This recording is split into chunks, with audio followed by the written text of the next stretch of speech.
Over time करते करते मेरी अचानक मौत हो गई और जब मेरी आंख खुली तो मैं एक प्रिमिटिव दुनिया में था। बर्फीली ठंड और चारों तरफ अनजान लोग थे। मेरा दिमाग बिल्कुल सुन्न पड़ गया था क्योंकि मैं अपनी ऑफिस डेस्क की जगह इस बर्फीली केव के अंदर जमीन पर पड़ा हुआ था। मैं बिल्कुल परेशान था कि आखिर मैं इस प्रिमिटिव ट्राइब में कैसे पहुंच गया। तभी एक लड़की मेरे पास आई और उसने बड़ी हैरानी से पूछा कि मैं कौन हूँ और इस जगह पर कैसे आया। मैंने अपने सर को पकड़ते हुए उससे बताया कि मेरा नाम लू याओ है और मुझे कुछ नहीं पता, क्योंकि होश आते ही मैंने खुद को यहाँ पाया। मैंने उससे पूछा कि आखिर इस जगह पर चल क्या रहा है। उस लड़की ने एक लंबी सांस ली और मुझे बताया कि 3 दिन पहले उनकी ट्राइब पर एक अचानक हमला हुआ था। हमला करने वालों के पास आयरन स्पीयर्स थे और उनकी गिनती इन लोगों से कहीं ज्यादा थी। उसने बड़े दर्द भरे लहजे में कहा कि उस हमले के बाद अब उनकी ट्राइब में बस यही चंद लोग जिंदा बचे हैं। मैं चारों तरफ देख रहा था। हालत बेहद खराब थी। उनके पास जलाने के लिए आग नहीं थी और ना ही खाने के लिए कुछ बचा था। बाहर भयंकर बर्फीली हवा चल रही थी और मुझे लगने लगा था कि हम सबका यहाँ खात्मा होना तय है। उनमें से एक आदमी लकड़ी घिसकर आग जलाने की नाकाम कोशिश कर रहा था। उसने परेशान होकर कहा कि अगर आग नहीं जली तो आज रात हम में से कोई भी जिंदा नहीं बचेगा। वो बुरी तरह थक चुका था और उसने हार मान ली थी, पर उस लड़की ने उसके कंधे पर हाथ रखा और कहा कि हमें हिम्मत नहीं हारनी चाहिए और दोबारा कोशिश करनी चाहिए। मैंने भी अपने अंदर एक अजीब सी आग महसूस की। मुझे भी जिंदा रहना होगा। तभी मेरी नजर जमीन पर पड़े काले पत्थर पर पड़ी। मैंने जैसे ही उस पत्थर पर हाथ रखा, अचानक मेरी आंखों के सामने एक फ्लोटिंग स्क्रीन पॉपअप हुई। उस स्क्रीन पर लिखा था कि ये कोल है जो जलने के काम आ सकता है। और सबसे बड़ी बात, उस सिस्टम प्रॉम्प्ट ने मुझे बताया कि इस नए आइटम को डिस्कवर करने के लिए मुझे 5 फ्री स्टैट्स पॉइंट्स मिले हैं। मेरे होश उड़ गए थे। ये कोई सपना नहीं था, ये मेरा सिस्टम था जो जग चुका था। मैंने खुशी से उस पत्थर को उठाया और सबको बताया कि ये कोल है और ये आग जला सकता है। उन लोगों को मेरी बात पर बिल्कुल यकीन नहीं हो रहा था, पर मैंने उन्हें भरोसा दिलाया। तभी केव की दीवार पर मुझे एक मकड़ी दिखी। मैंने उसे भी फोकस किया और सिस्टम ने मुझे उस मकड़ी की जाले से रस्सी और वुंड्स को सिलने का काम कर सकता हूं ये बता दिया। और इस नई डिस्कवरी के लिए मुझे 5 और स्टैट्स पॉइंट्स मिल गए। मेरा दिमाग तेजी से चलने लगा था। मैंने अपना सिस्टम पैनल खोलकर देखा। सिस्टम ने बताया कि मैंने 2 नए आइटम्स डिस्कवर कर लिए हैं और मेरा प्रोग्रेस 30% हो चुका है। बिगिनर रिवॉर्ड अनलॉक करने के लिए मुझे बस एक और चीज डिस्कवर करनी थी, जिसके बाद मुझे फ्लेम स्पेल मिल जाता। मैंने खुद से कहा कि एक आखिरी चीज डिस्कवर करते ही मैं आग जला पाऊंगा। पर तभी केव के बाहर से खतरनाक आवाजें आने लगी। कुछ भेड़िए केव के अंदर घुस आए हैं। सबकी जान हलक में आ गई थी। उस लड़की ने हिम्मत दिखाते हुए कहा कि वो बाहर जाकर भेड़ियों का ध्यान भटकाएगी ताकि बाकी लोग बच सकें। पर मैं जानता था कि बिना आग के हम सब मारे जाएंगे। मैंने जल्दी से बाहर खड़े एक बड़े भेड़िए पर अपना फोकस किया। सिस्टम प्रॉम्प्ट आई और उस भेड़िए को आइडेंटिफाई कर लिया। उसी वक्त मेरा बिगनर टास्क कंप्लीट हो गया और मुझे मेरा फ्लेम स्पेल रिवॉर्ड मिल गया। मेरे चेहरे पर एक जीत वाली मुस्कान थी। मैं तुरंत आगे बढ़ा और मैंने अपना हाथ आगे करते हुए फ्लेम स्पेल कास्ट किया। मेरे हाथ से अचानक एक तेज आग की लपट निकली और उसने लकड़ियों को जला दिया। केव में अचानक रोशनी और गर्मी फैल गई। भेड़िए उस आग को देखकर डर गए और पीछे हटने लगे। मैंने गुस्से में उन भेड़ियों को वहां से भगा दिया। ट्राइब के सभी लोग हैरानी से मुझे देख रहे थे। उनके लिए ये किसी मैजिक से कम नहीं था। वो सब मेरे पास आए और उस लड़की ने मुझे शुक्रिया कहा कि मैंने उन सब की जान बचा ली है। अब केव के अंदर आग तो थी, पर ट्राइब के चीफ ने बताया कि उनके पास खाने के लिए बिल्कुल भी फूड नहीं है। उस चीफ ने अपने लोगों से पूछा कि क्या कोई उसके साथ बाहर जाकर शिकार ढूंढने में मदद करेगा। बाहर का मौसम मौत का पैगाम दे रहा था, पर फिर भी 2 आदमी उसके साथ जाने के लिए तैयार हो गए। मैंने उन्हें रोका और कहा कि इस भयंकर ठंड में बाहर जाकर उन्हें कोई शिकार नहीं मिलने वाला और ये सिर्फ मौत को बुलावा देना होगा। मैंने उन्हें अपना प्लान बताया। मैंने पूछा कि क्या आसपास कोई झील है। एक आदमी ने हामी भरते हुए कहा कि झील तो है, पर वो पूरी तरह से बर्फ बन चुकी है और वहां से मछली पकड़ना नामुमकिन है। मैंने एक बड़ी मुस्कान के साथ उन्हें भरोसा दिलाया कि मेरे पास एक पक्का प्लान है। मैंने उनसे कहा कि जब वो बाहर जाएं तो मेरे लिए कुछ सीधी और मजबूत लकड़ियां ले आएं। चीफ ने मेरी आंखों में देखा और कहा कि वो मुझ पर भरोसा करती है। जब तक वो लोग लकड़ियां लेने गए, मैंने अपना सिस्टम ओपन किया और अपने सारे फ्री स्टैट्स पॉइंट्स अपनी स्ट्रेंथ में ऐड कर दिए। मेरे अंदर अचानक एक खतरनाक पावर आती हुई महसूस हुई। तभी वो लड़की और बाकी लोग वापस आए। मैंने उनके एक लकड़ी का इस्तेमाल करके एक हारपून तैयार किया और तभी सिस्टम ने मुझे हारपून स्केल लेवल 1 से रिवॉर्ड किया और साथ ही एक और फ्री स्टैट्स पॉइंट भी दे दिया। मैं पूरी तरह से तैयार था। मैं उन लोगों के साथ उस जमी हुई बर्फीली झील पर पहुंचा। उनका सबसे ताकतवर वॉरियर, जिसका नाम मू होंग था, वो भी उस बर्फ को तोड़ नहीं पाया था। मैंने आगे बढ़कर एक बड़ा सा पत्थर उठाया और अपनी नई स्ट्रेंथ का इस्तेमाल करते हुए उस पत्थर को बर्फ पर पटक दिया। बर्फ जोरदार आवाज के साथ टूट गई और पानी दिखने लगा। ट्राइब के लोग परेशान थे। उनका मानना था कि इतनी जोर की आवाज सुनकर सारी मछलियां डरकर भाग जाएंगी, पर मैंने उन्हें शांत रहने को कहा। मैंने अपना हार्पून उठाया। अगले ही पल मैंने एक बड़ी सी मछली पानी से बाहर निकाल ली। ट्राइब के लोग ये देखकर खुशी से पागल हो गए। चीफ खुशी से रोने लगे, लेकिन वहां अगग एक ट्राइब के वॉरियर्स इस सीन को देखकर गुस्सा हो गए। उन्होंने स्वेर किया कि वो हमें मिटा देंगे। रात को सब लोग आग के पास बैठकर मछली खा रहे थे और उनके चेहरों पर सुकून था। वो ट्राइबल पीपल मुझसे पूछने लगे कि आवाज के बाद भी मछलियां वहां कैसे आईं। मैंने उन्हें समझाया कि जब बर्फ टूटती है तो पानी के अंदर ऑक्सीजन की कमी होने के कारण सारी मछलियां ऑक्सीजन लेने के लिए सरफेस पर आ जाती हैं। मेरी इस मॉडर्न नॉलेज ने उन सबको मेरा दीवाना बना दिया। चीफ ने मेरी तरफ देखते हुए कहा कि मेरे इस प्लान ने उनकी पूरी ट्राइब के एक दिन के खाने का इंतजाम कर दिया है। उसने मुझे ट्राइब का सेवियर मान लिया और उसने मुझे दिल से शुक्रिया कहा। सब खुश थे, पर केव के बाहर की ठंडी हवा अभी भी बहुत खतरनाक थी। हवा सीधे केव के अंदर आ रही थी और सब थरथरा रहे थे, घबरा गए थे कि क्या करना चाहिए।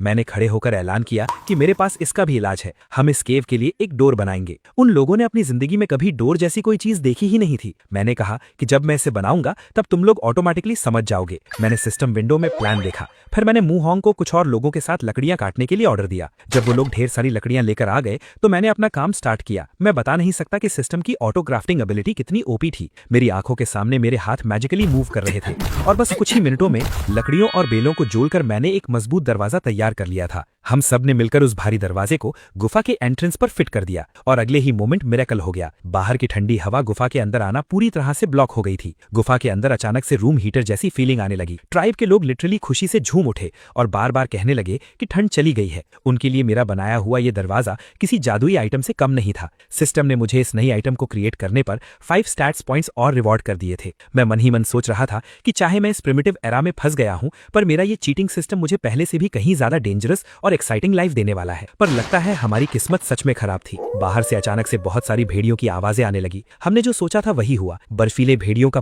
पूरा झुंड हमारा शिकार करने वापस आ गया था। ट्राइब की औरतें डरकर रोने लगी। मैंने उन्हें शांत करवाया और कहा कि हमारे पास अभी दरवाजे का प्रोटेक्शन है, इसलिए वो आसानी से अंदर नहीं आ सकते। पर हम आराम से गुफा के अंदर बैठकर उनके जाने का वेट भी नहीं कर सकते थे, क्योंकि हमें उन्हें इफेक्टिवली खत्म करना था ताकि हम हमेशा के लिए सेफ हो जाएं। हमारे पास बाहर निकलकर उनसे आमने सामने लड़ने की पावर नहीं थी। मैंने सबसे कहा कि हमें बाहर आने की जरूरत नहीं है, हम दरवाजे का स्मार्ट यूज करेंगे। मैंने दरवाजा बनाने से बची हुई लकड़ियों और कुछ नुकीले पत्थरों का यूज करके ढेर सारे नए और डेडली स्टोन स्पीयर्स बनाए। मैंने अपना प्लान सबको बताया और उसके बाद मैंने गुफा के दरवाजे को बस थोड़ा सा एक छोटे गैप जितना ओपन किया। बाहर खड़े भूखे भेड़िए दरवाजे के खुलते ही उस गैप में अपना मुंह डालने लगे। यही मेरा प्लान था। हमने उन छोटे गैप से अपने स्टोन स्पीयर से डायरेक्ट हिट करना शुरू कर दिया। ये एक परफेक्ट स्ट्रैटेजी थी जिसमें भेड़िए कुछ नहीं कर पा रहे थे और हम उन्हें सेफ डिस्टेंस से मार रहे थे। जल्द ही हमने उस पूरे वुल्फ पैक का सफाया कर दिया। बाहर बर्फ पर चारों तरफ उन भेड़ियों की डेड बॉडीज पड़ी थीं। ट्राइब के लोग खुशी से पागल थे, क्योंकि अब उनके पास अगले आधे महीने तक खाने के लिए बहुत सारा वुल्फ मीट आ चुका था। मूहोंग इमोशन में आकर मेरे आगे झुक गया और उसने मुझे ऑफिशियली अपना बॉस मान लिया। जब हम मीट कलेक्ट कर रहे थे तब अचानक से बर्फ से निकलकर एक स्नो वुल्फ कब ने अटैक कर दिया, पर मैंने उसे आसानी से हरा दिया। भले ही वो बस एक छोटा सा बच्चा था, पर इस प्रिमिटिव एरा के वुल्फ कप की ताकत किसी नॉर्मल मॉडर्न इंसान से कहीं ज्यादा थी। मूहोंग डर के मारे चीखने लगा और उसने पूछा कि बॉस, आपने इस भेड़िए को क्यों नहीं मारा? ये सिंपल था। जब मैंने इस छोटे वुल्फ कप को अपनी आंखों से फोकस किया तो सिस्टम ने मुझे दिखाया कि इस भेड़िए को टेम किया जा सकता है। ये सीरियसली एक नेक्स्ट लेवल चीज थी। मैंने मूहोंग को एक भुनी हुई मछली का टुकड़ा लाने को बोला और उस मीट को उस गुस्से में भरे वुल्फ कप के सामने डाल दिया। मैंने पूरी आंखों में आंखें डालकर उस कप से कहा कि मुझे अपना मास्टर एक्सेप्ट कर लो, वरना तुम्हारी भी मौत पक्की है। वो भेड़िया राजी हो गई। उस ट्राइब के लोगों ने अपनी जिंदगी में किसी जंगली भेड़िए को इंसान के आगे झुकते हुए नहीं देखा था, क्योंकि ये दुनिया अभी एनिमल हस्बेंड्री पीरियड में भी प्रॉपर्ली एंटर नहीं हुई थी। मैं शायद इस दुनिया का पहला एनिमल टेमर बन गया था। मूहोंग ने वुल्व्स मीट गुफा के अंदर शिफ्ट करने का आदेश दे दिया। हम एंजॉय कर रहे थे, पर अचानक से जंगल के अंधेरे में से एक आयरन स्पीयर उड़ता हुआ आया और मूहोंग को लगा। चीफ ने घबराकर बताया कि ये वही दुश्मन ट्राइब के लोग हैं जिन्होंने उनके लोगों को मारा था। उनका एक आदमी हम पर नजर रख रहा था। चीफ ने सबको तुरंत गुफा के अंदर भागने और डोर बंद करने को कहा। मैंने सबको समझाया कि वो दुश्मन वहां से भाग रहा था। मैं समझ गया कि वो वापस जाकर अपनी पूरी ट्राइब को हमारी लोकेशन बताने गया है। अगर वो अपनी पूरी ट्राइब ले आया तो ये लकड़ी का डोर उन आयरन वेपन्स को रोक नहीं पाएगा। चीफ बहुत डरी हुई थी। मैंने चीफ को मशवरा दिया कि हमें ये जगह और सारा मीट छोड़कर कहीं और भाग जाना चाहिए, पर मुहोंग बुरी तरह जख्मी था और वो चलने की हालत में नहीं था। मुहोंग ने कहा कि हम उसे यहीं छोड़कर निकल जाएं, वरना उसकी वजह से सब मारे जाएंगे। उसने कहा कि इस चोट की वजह से उसको इन्फेक्शन हो जाएगा और वो वैसे भी मर जाएगा, पर मैंने उन सबको रोका। मैंने उससे कहा कि ये सिर्फ एक छोटी सी चोट है और मैं उसे ठीक कर दूंगा। मैं उन्हें बिना बताए तेजी से केव से बाहर निकल गया। बाहर बर्फ गिर रही थी, पर मुझे सिस्टम पर पूरा भरोसा था कि यहाँ आसपास कोई ना कोई हीलिंग प्लांट जरूर होगा। मैंने बर्फ के बीच ढूंढना शुरू किया और जल्दी ही मुझे एक पहाड़ के किनारे पर्पल रंग का पौधा दिखाई दिया। सिस्टम प्रॉम्प्ट ने कंफर्म किया कि ये एक पेन किलर और हीलिंग अर्ब है। मुझे इसके लिए भी फ्री स्टैट्स पॉइंट्स मिल गए। मैं तुरंत उस अर्ब को लेकर वापस केव की तरफ भागा। रास्ते में मुझे एक वाइन भी मिली जिसकी इलास्टिसिटी बहुत कमाल की थी। मैंने उसे भी अपने पास रख लिया। केव में आते ही मैंने उस पर्पल अर्ब को अपने दांतों से चबाया और उस पेस्ट को मुहोंग के वुंड पर लगा दिया। कुछ ही सेकंड्स में उस अर्ब का मैजिक दिखने लगा। मुहोंग का दर्द बिल्कुल गायब हो गया और उसकी चोट ठीक होने लगी। ट्राइब के लोग ये देखकर दंग रह गए। चीफ ने मुझे एक देवता की तरह देखना शुरू कर दिया। उसने कहा कि अब हमें जल्दी यहाँ से भागना होगा क्योंकि दुश्मन कभी भी आ सकते हैं। पर मैंने एक गहरी मुस्कान के साथ उनसे कहा कि अब हम कहीं नहीं जाएंगे, हम उन दुश्मनों को यहीं खत्म करेंगे। चीफ ने परेशान होकर कहा कि दुश्मनों के पास आयरन वेपन्स हैं और उनकी गिनती बहुत ज्यादा है, हम उनसे नहीं जीत सकते। मैंने उन्हें बताया कि मैं उन आयरन स्पीयर्स से भी खतरनाक वेपन बना सकता हूँ। मैंने उन्हें बाहर से लाए हुए वाइन और लकड़ी को दिखाया। मैंने उन्हें समझाया कि हम इस लकड़ी और वाइन का इस्तेमाल करके बो और पत्थर से एरोज बनाएंगे। मैंने उन्हें तुरंत ऑर्डर दिया कि बाकी सब लोग भी मेरे बनाए हुए डिजाइन के हिसाब से बोज और एरोज बनाना शुरू करें। मैंने अपने हाथों से इस प्रिमिटिव दुनिया का सबसे पहला बो तैयार किया। सिस्टम स्क्रीन फ्लैश हुई और मुझे बताया गया कि मैंने पहला बो बनाया है जिसके लिए मुझे आर्चरी स्किल लेवल 1 और 10 फ्री स्टैट्स पॉइंट्स मिले हैं। मुझे ये सब किसी गेम जैसा लग रहा था। मैंने ट्राइब के हर एक मेंबर के हाथ में बो और एरोज थमा दिए और उन्हें उनका इस्तेमाल करना सिखा दिया। अब हमारी ट्राइब एक लॉन्ग रेंज आर्चर यूनिट बन चुकी थी जो दूर से ही दुश्मन को ढेर कर सकती थी। तभी अचानक जंगल से दुश्मन ट्राइब के लोग हवा में अपने वेपन्स लहराते हुए आ गए। मैं मुस्कुराया और मैंने अपने सारे फ्री स्टैट्स पॉइंट्स अपनी स्ट्रेंथ में लगा दिए। मेरी बॉडी से गोल्डन एनर्जी निकलने लगी। मैंने अपनी बो पर एरो लगाया और डोर खोलकर ठीक उनके सामने जा खड़ा हुआ। उनका लीडर जोर जोर से चिल्ला रहा था कि वो हम सबको जिंदा नहीं छोड़ेगा क्योंकि उन्हें अपने आयरन वेपन्स पर बहुत घमंड था। उनका एक आदमी आगे बढ़ा पर मैंने बो से एरो शूट कर दिया और एरो सीधा उसके दिल के आर पार हो गया। दुश्मन ट्राइब के लोग ये नया वेपन देखकर बुरी तरह डर गए। उन्हें समझ नहीं आ रहा था कि इतनी दूर से उनका आदमी कैसे मारा गया। उनके लीडर को लगा कि ये कोई शैतानी जादू है। वो लोग वहां से भागने लगे पर मैंने अपनी बो से निशाना लगाया और उनके एक और आदमी को ठीक गले पर एरो मारकर गिरा दिया। अब उनके लीडर को समझ आ गया था कि अगर वो पीछे हटे तो सब इस नए वेपन से मारे जाएंगे। मेरे ट्राइब के लोग ये नजारा देखकर शॉक्ड रह गए। यहाँ चीफ ने सोची कि लकड़ी से बनने के बाद भी ये वेपन इतना स्ट्रॉन्ग कैसे है। मैंने उन सबको कॉन्फिडेंस दिया और हम वॉर करने निकल पड़े। मुहोंग को बो कंट्रोल करने में थोड़ा दिक्कत हुआ पर फिर भी हम आगे बढ़े। मीनवाइल ऑपोजिशन लीडर ने अपनी बची हुई ट्राइब को ऑर्डर दिया कि जो कोई भी पीछे हटेगा उसको 3 दिन तक खाना नहीं मिलेगा। उन सबको मजबूरन आगे बढ़ना पड़ा, पर हमने उन पर एरोज की बारिश कर दी और उन सबको बर्फ पर लिटा दिया। जब लड़ाई शांत हुई तो हमने देखा कि दुश्मन ट्राइब का एक आदमी जिंदा बच गया था। वो मुहोंग से लड़ने की कोशिश कर रहा था और मुहोंग को जमीन पर पटक दिया। मैंने सबको ऑर्डर दिया कि उसे जिंदा पकड़ लो। जब उसे बांधकर मेरे पास लाया गया तो मैंने पूछा कि उसका नाम क्या है। उसने गुस्से में बताया कि उसका नाम शुएकू है। वो इनकार कर रहा था मेरी कोई भी बात मानने से। मैंने ऑर्डर दिया कि इसके कपड़े उतारकर इसे बाहर बर्फ में फेंक दो। इतनी ठंड में कोई भी इंसान कुछ ही सेकंड्स में जम जाता, पर 3 मिनट बाद भी उस शुएकू को कुछ नहीं हुआ था। उसने मुझे हंसते हुए बताया कि उसके पास नेचुरल कोल्ड रेजिस्टेंस है और उसे ठंड नहीं लगती। मैं उसकी इस पावर से काफी इंप्रेस हुआ और मैंने तय किया कि इसको अपनी ट्राइब में शामिल करना फायदेमंद होगा। मैंने उसे वापस केव में बुलाया। वो सोच रहा था कि मैं अब उसे मार दूंगा। मुझे पता था कि उसकी ट्राइब का लीडर कुलोऊ बहुत ही जालिम आदमी था जो अपने लोगों को भूखा रखता था। मैंने उस आदमी से पूछा कि आखिर वो कुलोऊ जैसे जालिम लीडर का इतना वफादार क्यों है। उसने मुझे बताया कि सारे ट्राइब चीफ्स एक जैसे ही होते हैं और कुलोऊ ने उसे बचपन से पाला है, इसलिए वो उसको धोखा नहीं देगा। मैंने अपना तरीका बदला। मुझे पता था कि वो भूखा है तो मैंने उसके सामने एक बड़ा सा भुना हुआ मीट का टुकड़ा रख दिया। उसकी आंखें बाहर आ गईं क्योंकि उसने ऐसी शानदार दावत कभी नहीं देखी थी। उसने सोचा कि मैं उसे खरीदने की कोशिश कर रहा हूँ। उसने गुस्से में वो मीट खा लिया और बोला कि वो मरने से पहले पेट भर खाना चाहता था, पर वो मुझे धोखा नहीं देगा। उसने जब अपना पेट भर लिया तो मैंने मुस्कुराते हुए अपने एक आदमी को इशारा किया। मेरे आदमी ने उसके हाथों की रस्सी काट दी। शुएक्यू बिल्कुल हैरान था। मैंने उससे कहा कि वो आजाद है और अपनी ट्राइब में वापस जा सकता है। मैंने उसे समझाया कि कुल्लू के पास सब लोग गुलाम हैं, पर मेरी ट्राइब में हर एक आदमी को पेट भर खाना मिलता है। जो उसने अभी खाया वो हमारी ट्राइब का रोज का खाना है। वो वहां से उठा और भाग गया। मेरे लोगों ने परेशान होकर मुझसे पूछा कि मैंने उस दुश्मन को वापस क्यों जाने दिया। उन्हें लग रहा था कि वो वापस जाकर कुल्लू को सब बता देगा और कुल्लू अब अपनी पूरी ट्राइब के साथ हमले के लिए आएगा। मैंने उन्हें शांत किया और उन्हें बताया कि मैं यही चाहता था। मैं चाहता था कि वो वापस जाए और कुल्लू को भड़काए, ताकि कुल्लू अपनी पूरी आर्मी यहाँ ले आए और हम उन्हें एक ही बार में हमेशा के लिए खत्म कर सकें। मैंने उन्हें अपना मास्टर प्लान समझाया।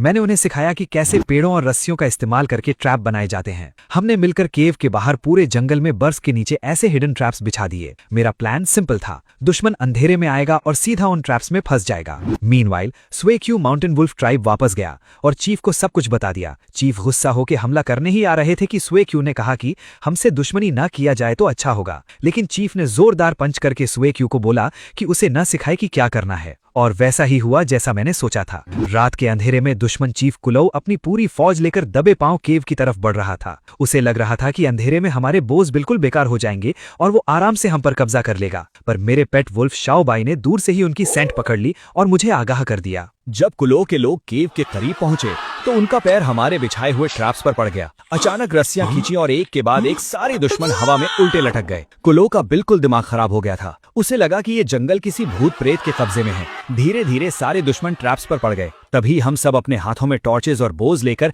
केव से बाहर आए। चीफ यू ने जब ये सीन देखी तब उसने देरी नहीं की और ऑर्डर दिया कि सबको मार दिया जाए। ऑपोजिशन चीफ को लगा कि सुएक्यू ने कॉन्स्पिरेसी किया है, तो वो सुएक्यू को मारने वाला था, लेकिन मैंने मेरी आर्चरी स्किल से उसके हाथ में छेद कर दिया। सिस्टम ने मुझे बता दिया था कि मेरा ट्रैप सक्सेसफुल हो गया है और इसकी वजह से मेरी आर्चरी स्किल लेवल 2 पर अपग्रेड हो गई थी। कुल्लू दर्द से चिल्लाने लगा कि वो हार नहीं मान सकता, पर चीफ यू ने अपना बदला ले लिया, उसके दिल में हमला करके।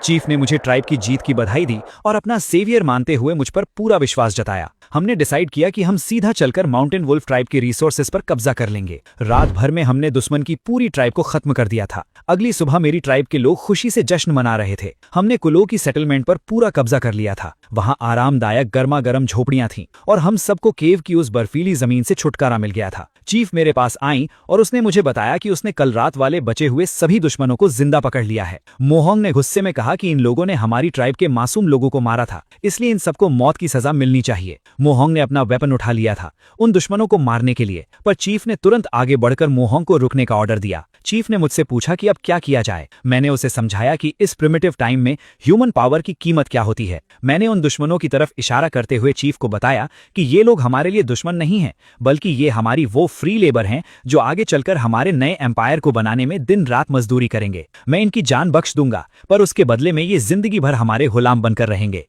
मुझे पता था कि आगे चलकर हमें और भी खतरनाक जंगली जानवरों और पहले से कहीं ज्यादा ताकतवर दुश्मन ट्राइब्स का सामना करना पड़ेगा। ट्राइब का कॉन्स्टेंटली बड़ा और ताकतवर होना बहुत जरूरी था, और इस प्रिमिटिव एरा में सबसे कीमती चीज थी पॉपुलेशन। मैंने उन पकड़े हुए दुश्मन कैप्टिव्स की तरफ देखा। ज़ूक्यू जमीन पर बैठा था। उसने तो अपने दिमाग में पूरी तरह सोच लिया था कि उसकी मौत अब पक्की है। उसने मेरी तरफ देखते हुए कहा कि उसने मरने की तैयारी कर ली है और मैं अपना काम शुरू कर सकता हूं। पर मैंने एक शातिर और कॉन्फिडेंट स्माइल के साथ उसकी तरफ देखा और बोला, किसने कहा कि मैं तुम्हें मारने वाला हूं? ज़ूक्यू एकदम हैरान रह गया। उसने आश्चर्य से पूछा कि क्या मैं उसको इस बार भी जिंदा छोड़ दूंगा? मैंने सबके सामने अनाउंस किया कि यह दूसरी बार है जब ज़ूक्यू मेरे हाथ लगा है, और तुम्हारा लीडर कूल हो तो वैसे भी मारा जा चुका है, तो अब तुम सब मेरे लिए काम करोगे और मेरी स्ट्रेंथ बनोगे। मैंने उसके हाथ को खोल दिया। उन सब ने कहा कि उस बेवकूफ और जालिम कूलो की वजह से उन सब की जान खतरे में आई और वो इस हालत में पहुंचे हों। मैंने उनसे सीधा पूछा कि क्या तुम सब जिंदा रहना चाहते हो? मैंने उन्हें एक लाइफ चेंजिंग ऑफर दिया कि अगर वो मेरी ट्राइब ज्वाइन कर लें तो उन्हें किसी को मारने की जरूरत नहीं पड़ेगी। अपनी सच्चाई और दरियादिली प्रूफ करने के लिए मैंने ज़ूक्यू का एग्जाम्पल दिया। मैंने सबको बताया कि कैसे मैंने उसे 2 बार पकड़ा और दोनों बार बिना किसी नुकसान के छोड़ दिया। यहां तक कि मैंने उसे बेहतरीन रोस्टेड वुल्फ मीट भी खिलाया था। मैंने प्रॉमिस किया कि मेरी ट्राइब ज्वाइन करने पर हर किसी को रोज भरपेट खाना मिलेगा, कोई भूखा नहीं सोएगा। रोज भरपेट खाना, ये अल्फाज सुनकर उन सभी प्रिमिटिव लोगों की आंखों में ऐसी चमक आ गई जैसे उन्हें कोई खजाना मिल गया हो। उन्हें यकीन हो गया कि मैं सच बोल रहा हूं और मैं उनके पुराने लीडर जैसा बिल्कुल नहीं हूं। उन सब ने तुरंत एक आवाज में मेरी ट्राइब ज्वाइन करने के लिए हाँ कर दी। मैंने अपने लोगों को ऑर्डर दिया कि इन सब के बंधन खोल दो और फीस्ट शुरू करो। मैंने उन्हें पिछली बार का बचा हुआ सारा वुल्फ मीट निकालकर खिलाने को कहा। वो लोग हैरान थे कि मैं दूसरे ट्राइब लीडर्स की तरह क्रूएल नहीं था। वो लोग भूखों की तरह मीट पर टूट पड़े, एक दूसरे से थोड़ा बहुत झगड़ भी रहे थे खाने के लिए। अब मुझे पूरा पता था कि ये सब लोग कंप्लीटली मेरे लॉयल हो चुके थे। चीफ यू चलकर मेरे पास आई और बोली कि उसने आज तक अपनी पूरी लाइफ में किसी को कैप्टिव्स के साथ ऐसा अच्छा बिहेव करते नहीं देखा और उसने मेरी विजनरी थिंकिंग की बहुत तारीफ की। लेकिन मेरी इस दावत वाले मूव ने एक नई प्रैक्टिकल प्रॉब्लम खड़ी कर दी थी। मू होंग ने मेरे पास आकर परेशानी में बताया कि बॉस, हमारा सारा खाना ऑलमोस्ट खत्म हो चुका है और सर्दियां अभी भी खत्म नहीं हुई हैं। इतने सारे लोगों का पेट लगातार कैसे भरेगा? ये सच में एक बड़ा इशू था। अगर हम किसी तरह स्प्रिंग सीजन तक सर्वाइव कर लें तो सब कुछ ठीक हो जाएगा, पर तब तक खाने का बड़ा जुगाड़ करना जरूरी था। मैंने सोचा कि मुझे हंटिंग का कोई नया और इफेक्टिव तरीका ढूंढना होगा। बाहर हर तरफ सिर्फ और सिर्फ बर्फ की सफेद चादर बिछी थी। ऐसे में शिकार मिलना बहुत मुश्किल था। तभी मेरी नजर मेरे नए पेट श्याओ बाई पर पड़ी, जो मेरे पैरों के पास घूम रहा था। मैंने मू होंग से पूछा कि वुल्फ से इतनी बार लड़ाई करने के बाद उसे वुल्फ की सबसे बड़ी ताकत क्या लगती है। मू होंग थोड़ा कंफ्यूज था और उसने ना में सिर हिला दिया। मैंने उसे बताया कि वुल्फ्स की सबसे तगड़ी पावर और उनका मेन हथियार उनकी सेंस ऑफ स्मेल होती है। मैंने एक कॉन्फ्रेंस स्माइल दी और कहा कि अब मैं तुम्हें इसकी असली पावर दिखाता हूं। श्याओ बाई को कमांड देते ही हम सब हंटिंग के लिए निकल पड़े। जंगल में आगे बढ़ते हुए श्याओ बाई ने अचानक आगे जाकर बाग किया और हमने फौरन अपनी बोझ तान ली। पर वहां जो सफेद हिरन था वो अचानक से अलर्ट हो गया और इतनी तेजी से भागा कि उसको नॉर्मल स्पीड से पकड़ना ऑलमोस्ट नामुमकिन था। पर मैं भी कहां पीछे हटने वाला था। मेरे पास मेरा सिस्टम था। मैंने अपना सिस्टम पैनल ओपन किया और तुरंत अपने सारे अवेलेबल स्टैट पॉइंट्स एजिलिटी पर डाल दिए। एजिलिटी मैक्स आउट होते ही मेरी स्पीड अचानक से एक सुपर ह्यूमन लेवल पर पहुंच गई और मैं हवा को चीरते हुए उस हिरन के पीछे भागा। प्रिमिटिव जमाने के एनिमल्स भले ही साइज में ह्यूज थे, पर मेरी मॉडर्न सिस्टम स्पीड के आगे उनका बचना पॉसिबल नहीं था। मैंने परफेक्ट एम लिया और अपनी बो से एक तीर छोड़ दिया जो सीधा उस जायंट व्हाइट डियर को जा लगा और वो वहीं बर्फ पर ढेर हो गया। ये अकेला जायंट शिकार पूरी ट्राइब के लिए कई दिनों तक काफी था। मैंने सबको ऑर्डर दिया कि इस मस्ट डियर को उठाकर वापस बेस पर ले चलो। रात को आग के पास सब मजे से उस डियर का मीट खा रहे थे। एक बंदे ने मुझे चुपचाप खाते हुए देखकर मजाकी अंदाज में कमेंट मारा कि मैं कितने सोफिस्टिकेटेड और तमीज वाले तरीके से खाता हूँ, बिल्कुल उनकी ट्राइब की औरतों से भी ज्यादा नजाकत से। चीफ यू मेरे पास आकर बैठी। उसने मुझे थैंक यू कहा कि मेरी और सिर्फ मेरी वजह से आज पूरी ट्राइब एक साथ यूनाइटेड और सेफ फील कर रही है। उसने मुझसे गुजारिश की कि मैं इस नई और यूनाइटेड ट्राइब को एक नया नाम दूं। मैंने थोड़ा डीप सोचा और एक पावरफुल आवाज में सबके सामने कहा, दा हुआंग ट्राइब। दा हुआंग का मतलब है इस प्रिमिटिव वेस्टलैंड को कंप्लीटली कॉन्कर करना। सबको ये नाम बहुत पसंद आया। मैंने वहीं बैठे खुद से प्रॉमिस किया कि इस डेंजरस प्रिमिटिव एरा में मैं एक टॉप टियर लाइफ जीऊंगा। तभी मेरा सिस्टम एक्टिवेट हुआ और एक गोल्डन नोटिफिकेशन स्क्रीन पर पॉपअप हुआ। सिस्टम ने बताया कि डा हुआंग ट्राइब को सक्सेसफुली एस्टैब्लिश करने के लिए मुझे रिवॉर्ड के तौर पर 20 फ्री स्टैट्स पॉइंट्स और हीलिंग स्किल लेवल 1 मिल गया है। मैं अंदर ही अंदर बहुत खुश था कि मेरे पास अब हीलिंग की मैजिकल पावर थी। तभी मैंने उस डियर मीट का एक बड़ा टुकड़ा खाया और अचानक मेरा मुंह बहुत बुरा सा बन गया। मैं लगभग उसे थूकने वाला था। चीफ यू और मू होंग मेरी ऐसी हालत देखकर घबरा गए। उन्हें लगा कि मीट खराब है या मुझे कुछ हो गया है। उन्होंने परेशानी से पूछा कि बॉस, क्या आप बीमार पड़ गए हो? ये मीट तो उनके लिए एक अल्टीमेट लग्जरी डेलिकेसी थी। मैंने उन्हें समझाया कि मैं बीमार नहीं हूँ, बस बात यह है कि भले ही ये मीट उनके लिए बहुत ठीक हो, पर मैं एक ऐसी मॉडर्न जगह से आया हूँ कहाँ फूड में अलग अलग स्पाइसेस होते हैं। जब मैं शुरू में यहाँ आया था तब भूख और एक्सट्रीम ठंड की वजह से मैंने ये बेस्वाद मीट खा लिया था, पर अब इसमें तो सॉल्ट का नामो निशान तक नहीं है। मैं इसको डेली कैसे खाऊंगा? सॉल्ट, वो क्या होता है? उन्होंने हैरानी से पूछा। मैंने डिसाइड कर लिया था कि कल चाहे जो हो जाए मैं सॉल्ट ढूंढ कर ही रहूंगा। मैंने उन्हें डिटेल में बताया कि भले ही उन्होंने सॉल्ट का नाम नहीं सुना, पर उसके बिना कोई भी इंसान फिजिकली ठीक से जिंदा नहीं रह सकता। उसके बिना शरीर की सारी ताकत धीरे धीरे खत्म हो जाती है और इंसान वीकन हो जाता है। मैंने उनसे पूछा कि क्या उन्हें टाइम टू टाइम वाइल्ड जानवरों का कच्चा खून पीने की तलब होती है? उन्होंने हाँ में सिर हिलाया और अग्री किया। मैंने उन्हें समझाया कि खून पीना एक्चुअली बॉडी के अंदर सॉल्ट कंज्यूम करने का एक बहुत ही घटिया और इनएफिशिएंट तरीका है। मैंने उन्हें प्रॉमिस किया कि कल मैं उन्हें नेचर में पाया जाने वाला असली नेचुरल सॉल्ट दिखाऊंगा। प्रॉब्लम ये थी कि नेचुरल सॉल्ट था कहाँ? वो नदी के उस पार था जहां हम खड़े थे, पर नदी का पानी इतना फ्रीजिंग ठंडा था कि उसको तैर कर पार करना किसी आम प्रिमिटिव इंसान के बस की बात नहीं थी और उसमें जमकर मरने का पूरा रिस्क था। बोट बनाना अभी हमारे रिसोर्सेज के हिसाब से बहुत लंबा और मुश्किल काम था। सब परेशान थे कि वहां कैसे जाएंगे। तभी ज़ुएक्यू आगे आया और कॉन्फिडेंटली बोला कि बॉस, मैं जाऊंगा। उसे नेचुरली ठंड नहीं लगती थी, ये बात तो मैं भूल ही गया था। ज़ुएक्यू ने बिना सोचे उस बर्फीली नदी में जंप लगा दी और स्मूथली तैरकर उस पार चला गया। वहां पहुंचकर उसने किनारे पर जमे हुए क्रिस्टल क्लियर रॉक्स को उठाकर टेस्ट किया। उसके फेशियल एक्सप्रेशंस अचानक बदल गए, जिससे मुझे क्लियर पता चल गया था कि उसने सॉल्ट ढूंढ लिया है। उसने उस नमकीन स्वाद को अपनी लाइफ में पहली बार फील किया था और वो अमेज्ड था। उसने चिल्लाकर मुझसे पूछा कि बॉस, इस सॉल्ट को वापस हमारी तरफ कैसे लाना है। मैंने रिलैक्स होते हुए कहा कि तुम टेंशन मत लो, वही रुको, मैं अभी कुछ करता हूं। अब हमारे पास फाइनली सॉल्ट था, पर उसको स्टोर करने के लिए और सबसे इंपॉर्टेंट पानी उबालने के लिए हमें अच्छे बर्तन चाहिए थे। मू होंग ने आकर पूछा कि बॉस, अब हम आगे क्या करने वाले हैं। मैंने उसे समझाया कि अब हम प्रॉपर पॉटरी बनाएंगे। उसके लिए हमें सिर्फ अच्छी क्वालिटी की मिट्टी और फाइन सैंड की रिक्वायरमेंट थी। हम सब सैंड की तलाश में निकल पड़े और जल्द ही चीफ यू ने एक परफेक्ट स्पॉट पर फाइन सैंड ढूंढ निकाली। मिट्टी और सैंड को प्रॉपर रेशियो में मिक्स करके मैंने परफेक्ट क्ले बनाई और उस क्ले से प्रिमिटिव पॉटरी शेप करना शुरू किया। अब सबसे बड़ा चैलेंज था उस क्ले पॉटरी को आग में ठीक से पकाना। हमारे पास कोई प्रॉपर किल नहीं था जो फायर का टेम्परेचर इवनली कंट्रोल कर सके, इसीलिए इनिशियल अटेम्प्ट्स फेल हो गए और आधे कच्चे बर्तन टूट गए। मू होंग बहुत डिसअपॉइंटेड और सैड लग रहा था, पर मैंने उसे मोटिवेट किया और कहा कि हार नहीं माननी है, हम लगातार ट्राई करेंगे तो जरूर सक्सेस मिलेगी। मैंने उन्हें बताया कि अगर हमने पॉटरी ठीक से बना ली तो हम क्लीनली बॉइल्ड वाटर पी सकेंगे और अपना प्रेशियस सॉल्ट भी सेफली स्टोर कर पाएंगे। तभी जुएक्यू नदी पार से भागता हुआ वापस आया और उसके चेहरे पर एक्सट्रीम पैनिक था। उसने मुझे आकर हाँफते हुए बताया कि बॉस, उसने वहां दूसरी ट्राइब के लोगों को स्काउट करते हुए देखा है और वो जरूर डेडली येलांग ट्राइब के लोग हैं। उसने और डिटेल्स डिस्क्लोज की कि मारा गया कूलू हमेशा से येलांग ट्राइब के बॉस का अंडरलिंग था और हर 10 दिन में उन्हें अपने शिकार का एक बड़ा हिस्सा प्रोटेक्शन फी के रूप में देता था। अगर उन्हें पता चल गया कि कूलू मारा जा चुका है तो वो अपना रिवेंज लेने हम पर मैसिव अटैक कर देंगे। मैंने गुस्से से उसे देखा और पूछा कि ये इतनी इंपॉर्टेंट बात उसने मुझे पहले क्यों नहीं बताई। उसने बताया कि येलांग ट्राइब कूलू की ट्राइब से साइज और स्ट्रेंथ में 3 गुना ज्यादा बड़ी है। चीफ यू ये सुनकर बुरी तरह घबरा गई। उसने सोचा कि अभी हम एक तबाही से बचे थे और अब एक और नई तबाही हमारे सिर पर आकर खड़ी हो गई है। उसने मुझे नई जगह रिलोकेट होने का सजेशन दिया, पर मैंने उसे काम करते हुए एक कॉन्फिडेंट स्माइल दी और कहा कि इतना पैनिक करने की कोई जरूरत नहीं है। मेरे पास इन सब से निपटने का एक solid master plan already ready था। हम सब वापस अपने बेस पर आए। मैंने जमीन पर एक क्लियर ब्लूप्रिंट ड्रॉ किया और सबको समझाया कि हम एक केयरफुली डिजाइंड, इजीली डिफेंसिबल और hard to attack wooden defensive wall बनाएंगे और उसके साथ में एक ऊंचा वॉच टावर भी खड़ा करेंगे ताकि हम दुश्मन को दूर से ही स्पॉट कर सकें। मैंने पूरी ट्राइब को, चाहे वो मर्द हो, औरत हो या बच्चे, सबको इस मैसिव प्रोजेक्ट में लगा दिया। कुछ दिन तक सबने बिना थके मिलकर दिन रात मेहनत की। चीफ यू ने मुझ पर पूरा भरोसा दिखाया और हमारी ट्राइब प्रैक्टिकली एक इम्प्रेग्नेबल फोर्ट्रेस में बदल गई। इस इंटेंस प्रिपरेशन के दौरान मेरी आर्चरी मास्टरी लेवल 3 पर अपग्रेड हो गई थी। अब मेरी आर्चरी स्किल्स इतनी डेडली और एक्यूरेट हो चुकी थी कि मैं इस प्रिमिटिव वर्ल्ड में किसी को भी इजीली डोमिनेट कर सकता था। चीफ यू मेरे पास चलकर आई। वो मेरे स्किल्स और लीडरशिप को देखकर काफी इंप्रेस थी। उसने ऑनेस्टली एक्सेप्ट किया कि शुरू में वो इस प्लान पर थोड़ा डाउट में थी, पर मेरी फ्लॉलेस आर्चरी देखने के बाद उसकी सारी टेंशन हवा में उड़ चुकी थी। तभी अचानक हमने एक हेवी थडिंग आवाज सुनी जो जमीन को हिला रही थी। सामने से एक मैसिव और टेरिफाइंग प्रिमिटिव बीस्ट, जिसे उन्होंने जिया लॉन्ग हॉर्न सिरोटॉप्सियन डायनासोर कहा, वहां आ गया था। ये बीस्ट अग्रेसिवली हमारी तरफ बढ़ रहा था। चीफ यू उस जायंट बीस्ट को देखकर घबरा गई और चिल्लाकर बोली कि ये बीस्ट बहुत खतरनाक है और इसके ऊपर की इतनी थिक आर्मर लाइक स्किन पर हमारे स्टोन स्पीयर्स का कोई असर नहीं होगा। उसने वॉर्न किया कि मेरी एरोज भी इस पर परफेक्टली यूजलेस होंगी, पर मेरी बाज जैसी नजरों ने उस बीस्ट को प्रॉपर्ली स्कैन कर लिया था। दुनिया में ऐसी कोई भी पावरफुल चीज नहीं थी जिसका कोई क्रिटिकल वीक पॉइंट ना हो। इस बीस्ट की बॉडी पर हर जगह हैवी आर्मर था, सिवाय इसकी बड़ी बड़ी आंखों के।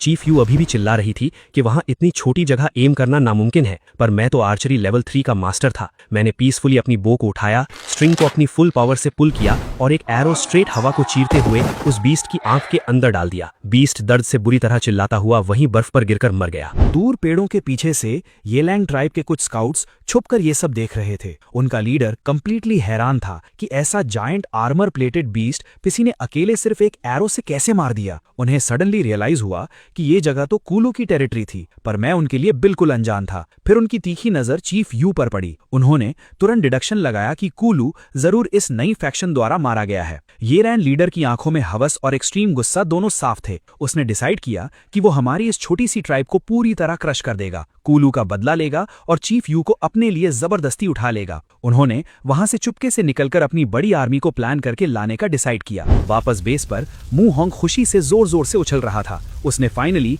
काफी कोशिशों के बाद पहला परफेक्ट क्ले पॉट बना लिया था। मैं बहुत खुश था कि मेरी बताई हुई टेक्निक और उनकी मेहनत रंग लाई। मैंने उन्हें अपना डिफेंस स्ट्रेटजी बताया कि जब भी दुश्मन अटैक करेंगे तो हमें बस अपने स्ट्रॉन्ग वुडन डोर्स अंदर से फर्मली लॉक करने होंगे। ये वॉल इतनी स्ट्रॉन्ग थी कि जायंट बीस्ट तो दूर, दूसरी ट्राइब के सबसे ताकतवर प्रिमिटिव वॉरियर्स भी इसको किसी हालत में नहीं तोड़ पाएंगे। मैंने लोगों से उस मरे हुए सेराटोटॉप्सियन बीस्ट का मैसिव बॉडी अंदर लाने को कहा। चीफ यू पूरी तरह कंफ्यूज थी जब मैंने उनसे उस बीस्ट का थिक आर्मर्ड स्किन निकालने को कहा। मैंने उस स्किन को हमारे नॉर्मल फर वाले कपड़ों के साथ स्टिच करने का ब्रिलियंट आइडिया लगाया। मैं एक्चुअली उस प्रिमिटिव वर्ल्ड में पहली बार ट्रू कॉम्बैट आर्मर क्राफ्ट कर रहा था। कुछ टाइम बाद जब हम रिलैक्स कर रहे थे, अचानक हमारी दीवारों पर एक जोरदार धक्का लगा। मैंने सबको अलर्ट किया और तेजी से वॉच टावर पर भागा। बाहर देखा तो एक huge red eyed black bear हमारी वॉल को एग्रेसिवली ब्रेक करने की कोशिश कर रहा था। चीफ यू को समझ नहीं आया कि एक बेयर बिना किसी प्रवोक किए अचानक इस तरह अटैक क्यों कर रहा है। मैंने कहा पता नहीं, पर इसे तुरंत रोकना होगा। तभी हमने देखा कि और भी मैसिव बेयर्स वहां आ गए थे और वॉल पर अटैक करने लगे। ये सिचुएशन अचानक से काफी सस्पिशियस हो गई थी। असल में ये लैंड ट्राइब का लीडर दूर से देखकर हंस रहा था कि उसका मास्टर प्लान ब्रिलियंटली काम कर गया। उसने एक्चुअली ब्लैक बेयर्स को केयरफुली हमारी तरफ डाइवर्ट किया था ताकि वो हमारी ट्राइब को तबाह कर दे और उसके बाद वो आराम से बची खुची लाशों पर आकर लूट सकें।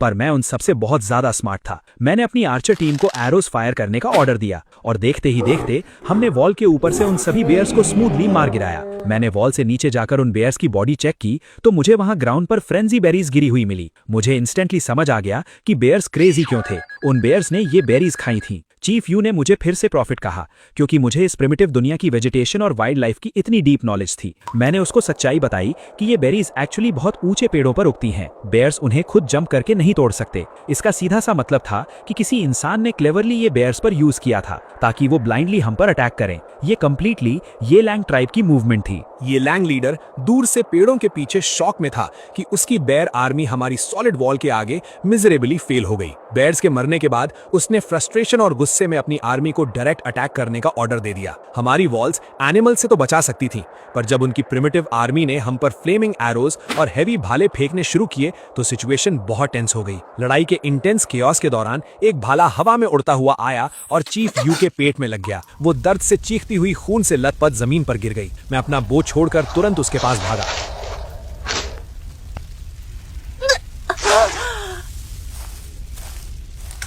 उसने रोते हुए मुझे पकड़ते हुए कहा कि बॉस मुझे अभी छोड़ दो, ये इतनी फेटल चोट है कि मैं अब जिंदा नहीं बचूंगी। उसने आखिरी सांस लेते हुए कहा कि उसके बाद अब इस ट्राइब का इकलौता लीडर मैं ही हूँ। उसकी आंखों में आंसू थे। उसने मरते मरते एक बहुत इमोशनल कन्फेशन किया कि इस प्रिमिटिव एरा में हर औरत का सिर्फ एक ही सबसे बड़ा सपना होता है, एक सबसे ताकतवर और स्मार्ट आदमी से शादी करना। और अगर वो आज जिंदा बचती तो उसकी आखिरी विश थी मुझसे शादी करने की, पर अब वो मरने वाली थी। मैंने उसकी बातों को सुनकर एक स्लाइट ग्रिन दी और स्मूथली बोला, किसने कहा कि तुम मरने वाली हो?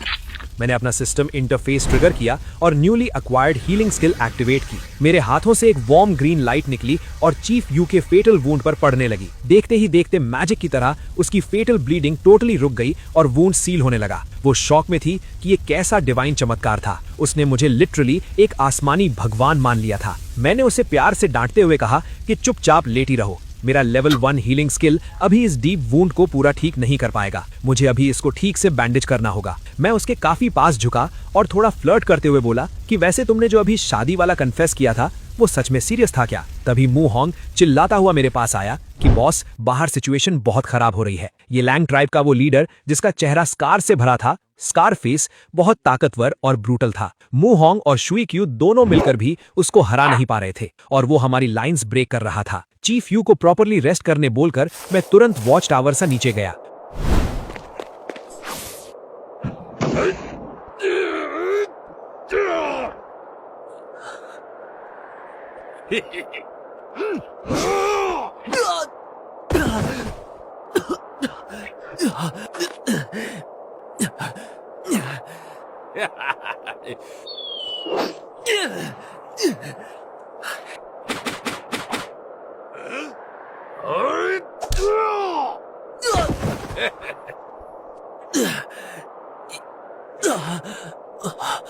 मैंने दुश्मनों के सामने बाहर निकलकर डायरेक्टली उन्हें फेस करने का डिसाइड किया। शुई क्यू नीचे जमीन पर खून में गिरा हुआ था। उसने मुझसे वॉर्न किया कि बॉस, ये स्कार फेस बहुत डेंजरस है। आप अकेले मत जाना। स्कारफेस ने मेरी तरफ देखकर जोरदार मजाक उड़ाया कि अब मैं उनके टॉप फाइटर को मार चुका हूं तो तुमने अपने इस डेलिकेट और वीक लुकिंग बॉस को भेज दिया। उसने प्राउडली डिक्लेयर किया कि मैं उसके सामने एक सेकंड भी नहीं टिक पाऊंगा। उसने कहा कि मुझ जैसे निठल्ले और निहत्थे को मारने के लिए उसको अपने आयरन वेपन की भी जरूरत नहीं है। उसने अपना भाला जमीन पर फेंक दिया और अपने बैर हैंड से मेरी तरफ चार्ज किया। उसने अपने पूरी ब्रूटल पावर से एक क्रशिंग पंच मेरे चेस्ट पर मारा, पर वो बेवकूफ नहीं जानता था कि मैंने उसके लिए क्या प्रिपेयर किया था। जैसे ही उसका थंडरिंग पंच मेरे चेस्ट पर लगा, एक लाउड मेटल लाइक क्लैशिंग आवाज आई और उसके हाथ से खून निकलने लगा। उसने पीछे हटकर डरते हुए पूछा कि ये हार्ड चीज क्या है। मैंने अपना फर कोट थोड़ा ओपन किया और उसके नीचे उस हॉर्न सेराटॉप्सियन की अनपियर्सिबल स्ट्रॉन्ग स्किन से बना आर्मर धूप में चमक रहा था। मैंने उससे कॉन्फिडेंटली बताया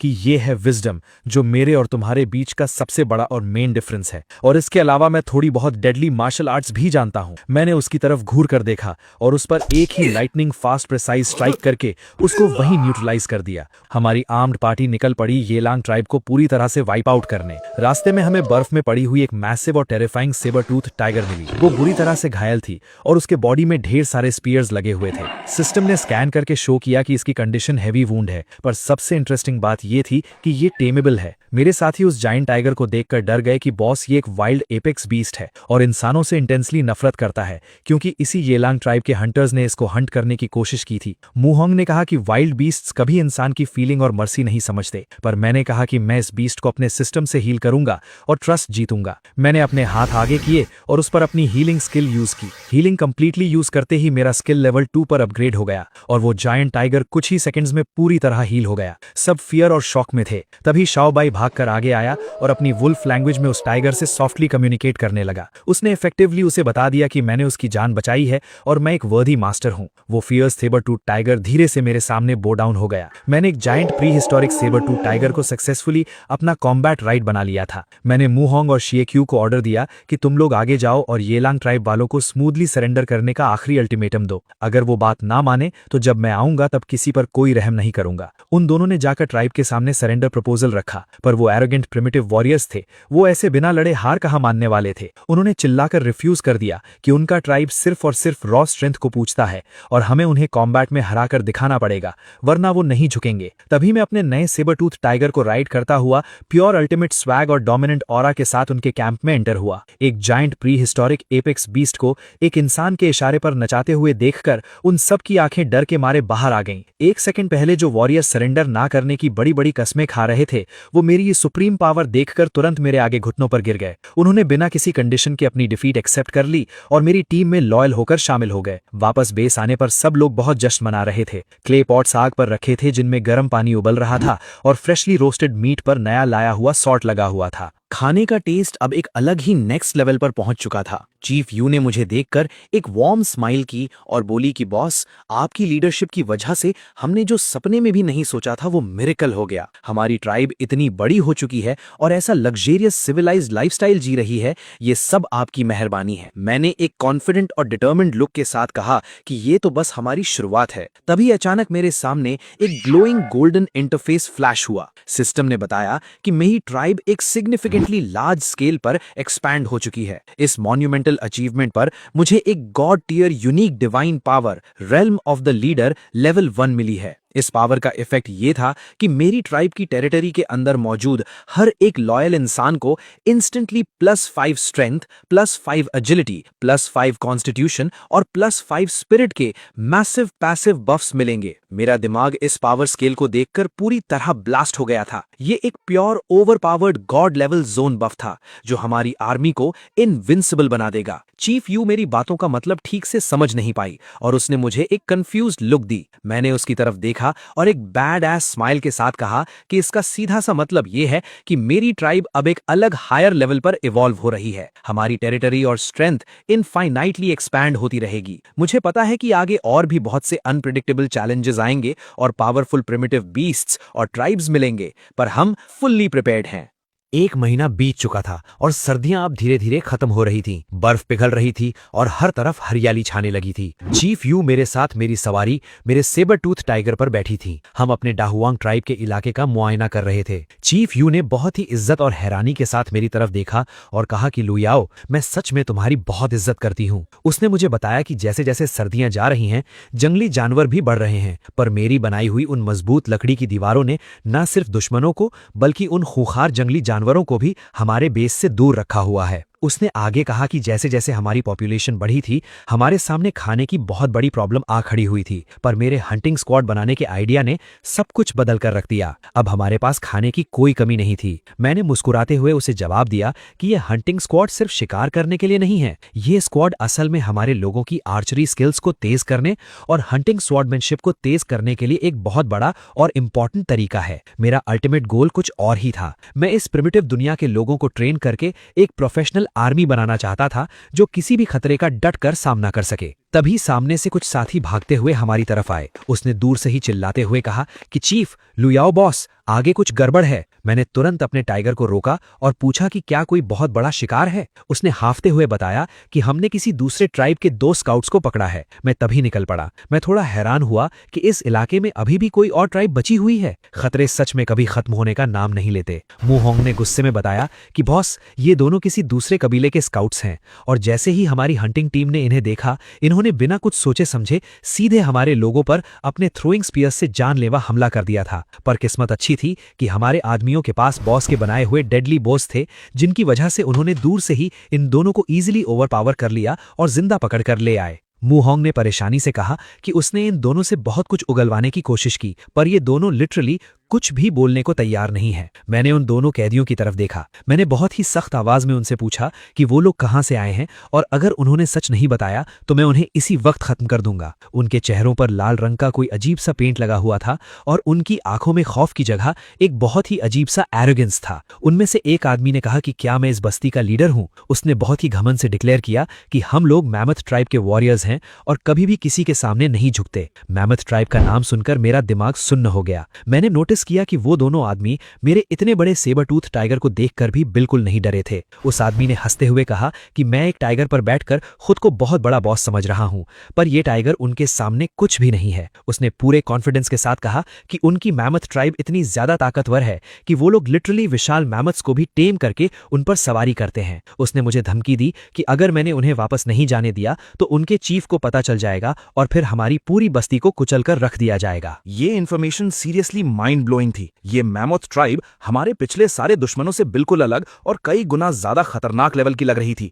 इस प्रिमिटिव एला में ऐसे एडवांस्ड और पावरफुल कबीले का होना मेरे लिए एक बहुत बड़ा शौक था। मैंने तुरंत मुहोंग को ऑर्डर दिया कि इन दोनों को खींचकर अंदर ले जाओ और मजबूती से बांधकर बंद कर दो। चीफ यू मेरे पास आई और उसके चेहरे पर साफ डर नजर आ रहा था। उसने घबराते हुए पूछा कि लुयाओ, अब हम क्या करेंगे। उसने कहा कि अगर वो स्काउट्स वापस नहीं गए तो उनकी ट्राइब उन्हें ढूंढते हुए डेफिनेटली हमारी बस्ती तक पहुंच जाएगी। चीफ यू की टेंशन बिल्कुल वैलिड थी। मुहोंग ने कहा कि अगर वो लोग सच में विशाल मैमथ्स पर बैठकर लड़ाई करते हैं तो हमारी ये लकड़ी की दीवार उनके सामने कागज की तरह टूट जाएगी। मैंने उन दोनों को शांत किया और कहा कि भले ही उनके पास मैमथ्स हों, पर मेरे पास मेरा सेबर टूथ टाइगर है और मैं उनसे बिल्कुल नहीं डरता। पर प्रॉब्लम ये थी कि मेरे पास सिर्फ एक टाइगर था। अगर मुझे उस मैमथ ट्राइब को पूरी तरह से हराना था तो मुझे अपनी आर्मी के लिए माउंट्स चाहिए थे। तभी मेरी नजर दूर जंगल के किनारे घास चरते हुए कुछ जानवरों पर गई। वो जानवर देखने में बिल्कुल वाइल्ड हॉर्सेस जैसे लग रहे थे, पर उनके शरीर पर टाइगर जैसी स्ट्राइप्स बनी हुई थी। उन्हें देखते ही मेरे दिमाग की बत्ती जल गई बॉस। मुझे मेरे प्लान का सबसे इंपॉर्टेंट पीस मिल गया था। मैंने उन दोनों को इशारा करते हुए कहा कि हमें मैमथ से लड़ने के लिए ताकत की जरूरत नहीं है, हमें सिर्फ एक चीज चाहिए और वो है स्पीड। अगर हमारे वॉरियर्स इन वाइल्ड हॉर्सेस पर बैठकर लड़ना सीख जाएं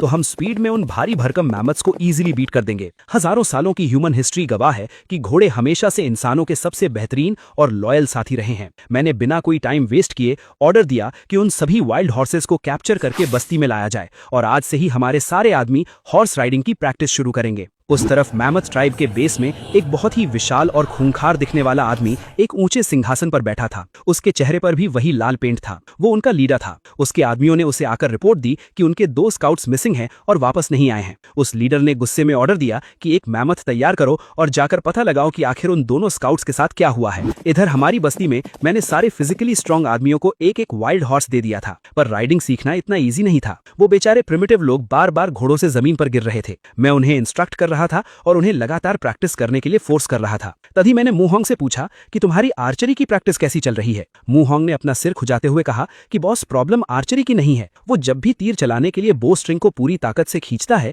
तो उसकी रॉ स्ट्रेंथ की वजह से पूरी की पूरी लकड़ी की बो ही बीच से टूट जाती है। ये सच में एक बहुत बड़ा इशू था। मैंने मूहोंग को अपने साथ चलने को कहा। हम बस्ती के उस हिस्से में गए जहां शिकार किए हुए जानवरों का गोश्त रखा जाता था। मैंने वहां से एक मरे हुए जानवर की लंबी सी मोटी नस को उठाया। मैंने मूहोंग को एक्सप्लेन किया कि हम जो बोझ जंगली बेलों से बना रहे थे उनकी टेंशन और स्ट्रेंथ बहुत कम थी, पर अगर हम इन जानवरों की मजबूत नसों का इस्तेमाल करके बो स्ट्रिंग बनाएं तो वो इजीली किसी भी स्ट्रांग वॉरियर की ताकत को बर्दाश्त कर लेगी और कभी नहीं टूटेगी।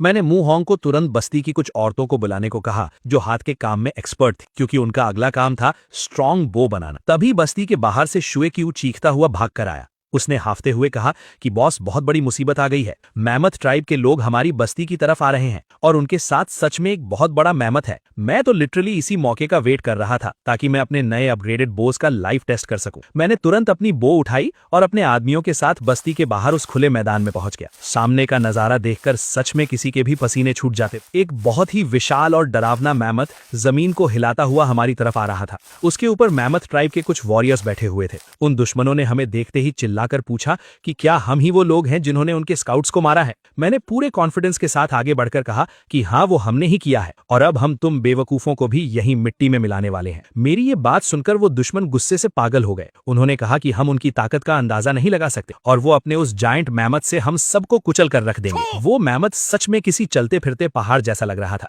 जब वो हमारी तरफ दौड़ा तो जमीन इतनी जोर से कांप रही थी कि मेरे आदमियों के चेहरे पर खौफ आ गया था। एक आदमी ने डर कर कहा कि बॉस, ये जानवर बहुत बड़ा है, हम इसे कैसे रोकेंगे। मैंने एक काम स्माइल के साथ कहा कि मुझ पर भरोसा रखो। मैंने अपनी नई अपग्रेडेड बो को उठाया और उस पर एक तीर चढ़ाया। मेरे बाकी आदमियों ने भी अपनी बोझ तैयार कर ली। मैंने सिस्टम इंटरफेस में चेक किया तो मेरी एजिलिटी और स्ट्रेंथ पूरी तरह से बफ्ड थी। जैसे ही वो मैमथ हमारी रेंज में आया, मैंने जोर से ऑर्डर दिया और हम सब ने एक साथ अपने तीरों की बारिश कर दी। वो तीर इतनी ज्यादा इंसेन स्पीड और डेडली फोर्स के साथ निकले कि उन्होंने हवा को चीरते हुए सीधा उस मैमथ के शरीर और उसकी आंखों में गहराई तक एंट्री कर ली। वो विशाल जानवर दर्द से भयंकर आवाज में चिंघाड़ा और अगले ही पल वो पहाड़ जैसा मैमथ एक बहुत बड़े धमाके के साथ जमीन पर गिरकर ढेर हो गया। उसके ऊपर बैठे दुश्मन भी बुरी तरह से कुचले गए। ये सीन देखकर मेरे आदमियों की आंखें फटी की फटी रह गई। ये मेरे नए बोस की पावर का अल्टीमेट प्रूफ था। तभी मेरी आंखों के सामने सिस्टम का ग्लोइंग पैनल फ्लैश हुआ। सिस्टम ने मुझे एक शानदार नोटिफिकेशन दिया कि मैंने सक्सेसफुली एक अपग्रेडेड बो का यूज करके एक मैमथ को हंट किया है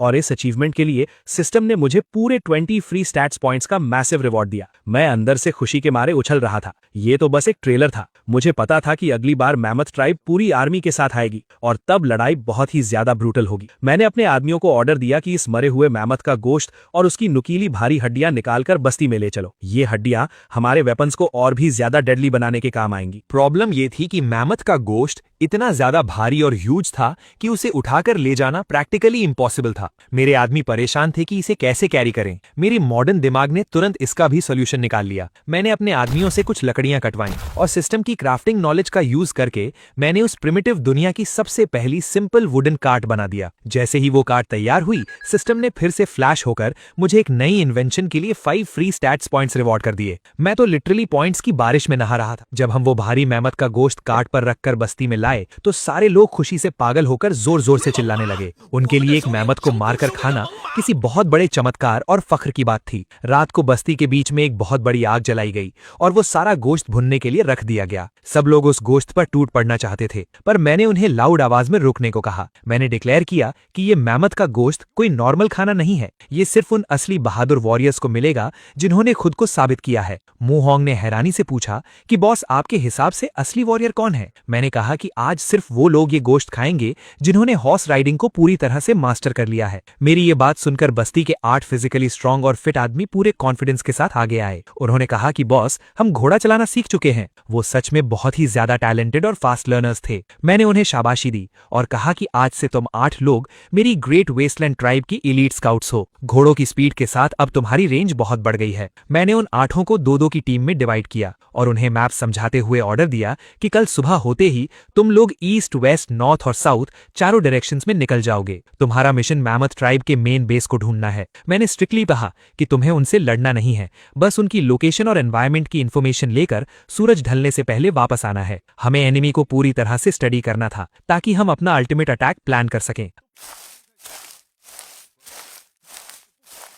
अगली सुबह वो स्काउट्स अपने मिशंस पर निकल गए। उधर मैमथ ट्राइब के बेस में उनका लीडर गुस्से से आग बबूला हो रहा था। उसे खबर मिल चुकी थी कि उनका भेजा हुआ मैमथ और आदमी मारे जा चुके हैं। उसने पूरी अल्फा एनर्जी के साथ चिल्लाकर अपनी आर्मी को ऑर्डर दिया कि कल सुबह हमारी पूरी फोर्स उस अनजान बस्ती पर अटैक करेगी और वहां के एक एक इंसान को बेदर्दी से काट कर रख देगी। उसका घमंड आसमान पर था। इधर मैं अपनी गुफा में बिना सोचे समझे दिन रात मेहनत कर रहा था। लकड़ियों को काटना, रस्सियों को बांधना और वेट बैलेंस करना। पूरे एक दिन और एक रात की एक्सट्रीम मेहनत के बाद फाइनली मेरा प्रोजेक्ट कंप्लीट हो गया। जैसे ही मैंने आखिरी रस्सी बांधी, सिस्टम का इंटरफेस एक बहुत ही ब्राइट गोल्डन रोशनी के साथ फ्लैश हुआ। सिस्टम ने मुझे एक एपिक नोटिफिकेशन दिया। मैंने सक्सेसफुली एक हेवी सीज वेपन बना लिया था जिसका नाम था कैटापुल्ट। और सबसे क्रेजी बात ये थी कि इस मैसिव इन्वेंशन के लिए सिस्टम ने मुझे पूरे 30 फ्री स्टैट्स पॉइंट्स का गॉड टियर रिवॉर्ड दिया था। ये सच में अनबिलीवेबल था। मैं बाहर आया तो देखा कि बस्ती में पैनिक का माहौल था। मेरे स्काउट्स वापस आ चुके थे। उन्होंने घबराते हुए मुझे बताया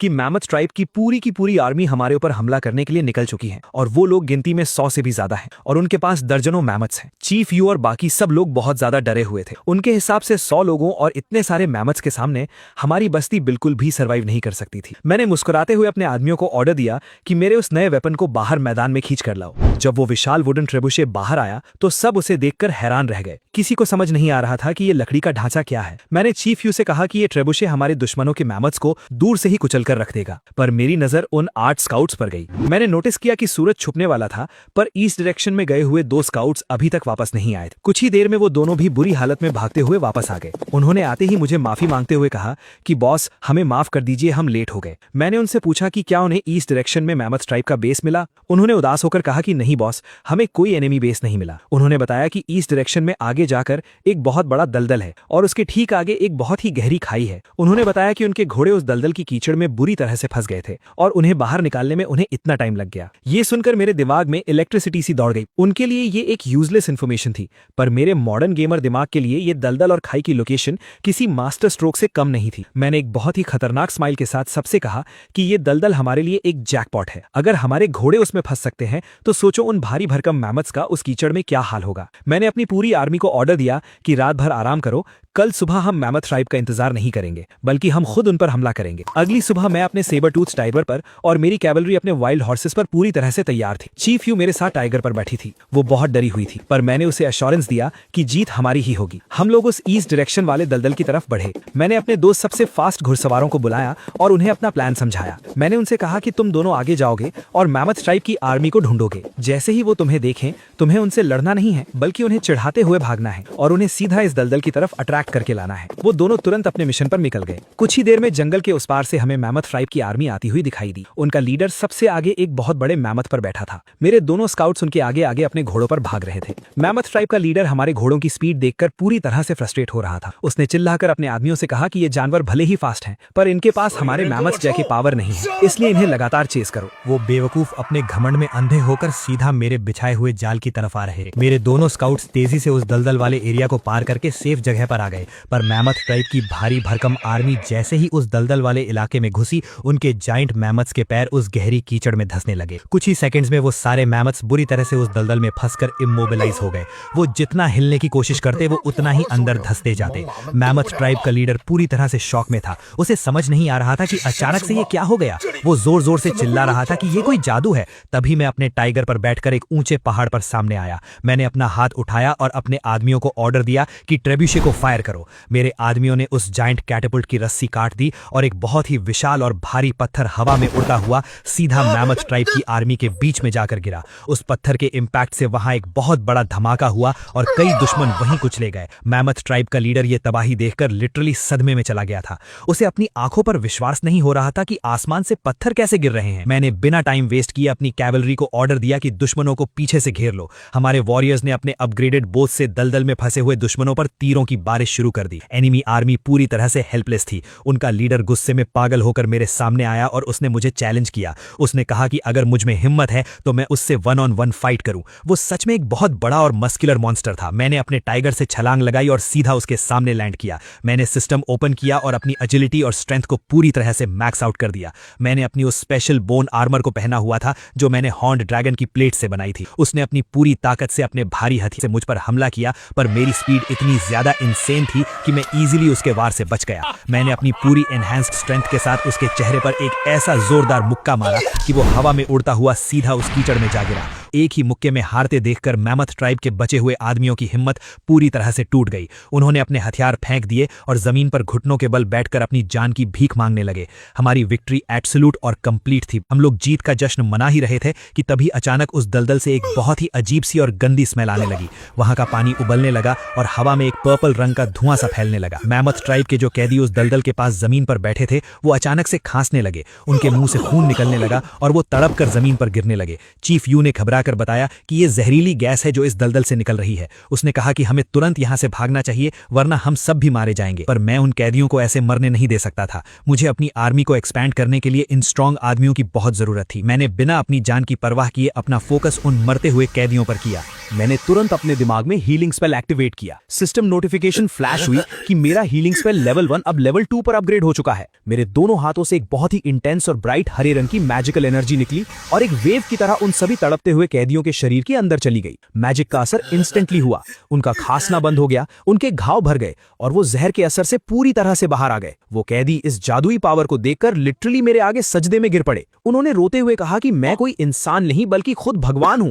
और आज से उनकी पूरी जिंदगी सिर्फ मेरी गुलामी में गुजरेगी। मैंने एक ही झटके में दुश्मनों को अपने सबसे लॉयल फॉलोअर्स में कन्वर्ट कर लिया था। पर चीफ यू अभी भी परेशान थी। उसने मेरे पास आकर कहा कि लू याओ, तुमने इन सबको बचा तो लिया है पर अब हमारी बस्ती की पॉपुलेशन एकदम से डबल हो गई है। उसने टेंशन में कहा कि हमारे पास इतना खाना नहीं है कि हम सैकड़ों लोगों का पेट रोज भर सके। शिकार भी अब धीरे धीरे कम हो रहा है। ये सच में एक बहुत बड़ा सर्वाइवल क्राइसिस था। मैंने उस गहरी क्लिफ की तरफ देखा जिसके बारे में मेरे स्काउट्स ने बताया था और मुझे हमारा नया फूड सोर्स दिख गया। पर उस चौड़ी और गहरी खाई को पार करना किसी भी प्रिमिटिव इंसान के लिए इम्पॉसिबल था। मैंने चीफ यू की तरफ देखकर एक कॉन्फिडेंट स्माइल दी और कहा कि मेरे पास इसका भी एक परफेक्ट सोल्यूशन है। मैंने तुरंत जमीन पर एक ब्लूप्रिंट ड्रॉ किया। मैंने अपने आदमियों को मजबूत जंगली बेलियों और लकड़ियां काटने का ऑर्डर दिया। मैंने अपनी पूरी वर्कफोर्स को इस मैसिव इंजीनियरिंग प्रोजेक्ट में लगा दिया। कई घंटों की मेहनत के बाद फाइनली वो शानदार लकड़ी और बेलों का पुल उस गहरी खाई के ऊपर तैयार हो गया। चीफ यू और बाकी सब लोग उस पुल को देखकर पूरी तरह से शॉक थे। उन्हें यकीन ही नहीं हो रहा था कि हम हवा में चलकर उस खाई को पार कर सकते हैं। सिस्टम स्क्रीन एक बार फिर गोल्डन रोशनी के साथ फ्लैश हुई। सिस्टम ने मुझे सक्सेसफुली वुडन ब्रिज कंस्ट्रक्ट करने पर पूरे 20 स्टैट्स पॉइंट्स का रिवॉर्ड दिया। हम सब ने सावधानी से वो ब्रिज पार किया और खाई के उस पार वाले नए इलाके में एंटर हुए। वहां का नजारा देखकर मेरी आंखें खुशी से चमक उठी। वहां एक बहुत बड़ा खुला मैदान था जो पूरी तरह से सुनहरे रंग के पौधों से भरा हुआ था। मैंने पास जाकर उन पौधों को ध्यान से देखा और सिस्टम से स्कैन किया। सिस्टम ने तुरंत फ्लैश होकर बताया कि ये धान की फसल थी। ये एक हाई यील्डिंग क्रॉप थी जो सिर्फ 30 दिन में पूरी तरह से बड़ी हो जाती थी। और सबसे माइंड ब्लोइंग बात यह थी कि इस फसल को डिस्कवर करते ही सिस्टम ने मुझे फार्मिंग स्किल लेवल 1 का रिवॉर्ड दे दिया। चीफ यू ने पूछा, ये क्या है? मैंने कहा कि ये खाना है। मैंने चीफ यू मूहोंग की तरफ देखकर बहुत ही एक्साइटमेंट के साथ कहा कि अब हमें खाने के लिए सिर्फ शिकार पर डिपेंड रहने की कोई जरूरत नहीं है। इस गोल्डन राइस की फार्मिंग करके हम अपनी बस्ती के हजारों लोगों का पेट आराम से भर सकते हैं। हम लोग उस फसल को देखकर खुश हो ही रहे थे कि मेरी नजर पास के एक पेड़ पर गई। उस पेड़ पर कुछ अजीब से नीले रंग के ग्लोइंग फल लगे हुए थे जिन पर इलेक्ट्रिसिटी जैसी व्हाइट लाइंस बनी हुई थी।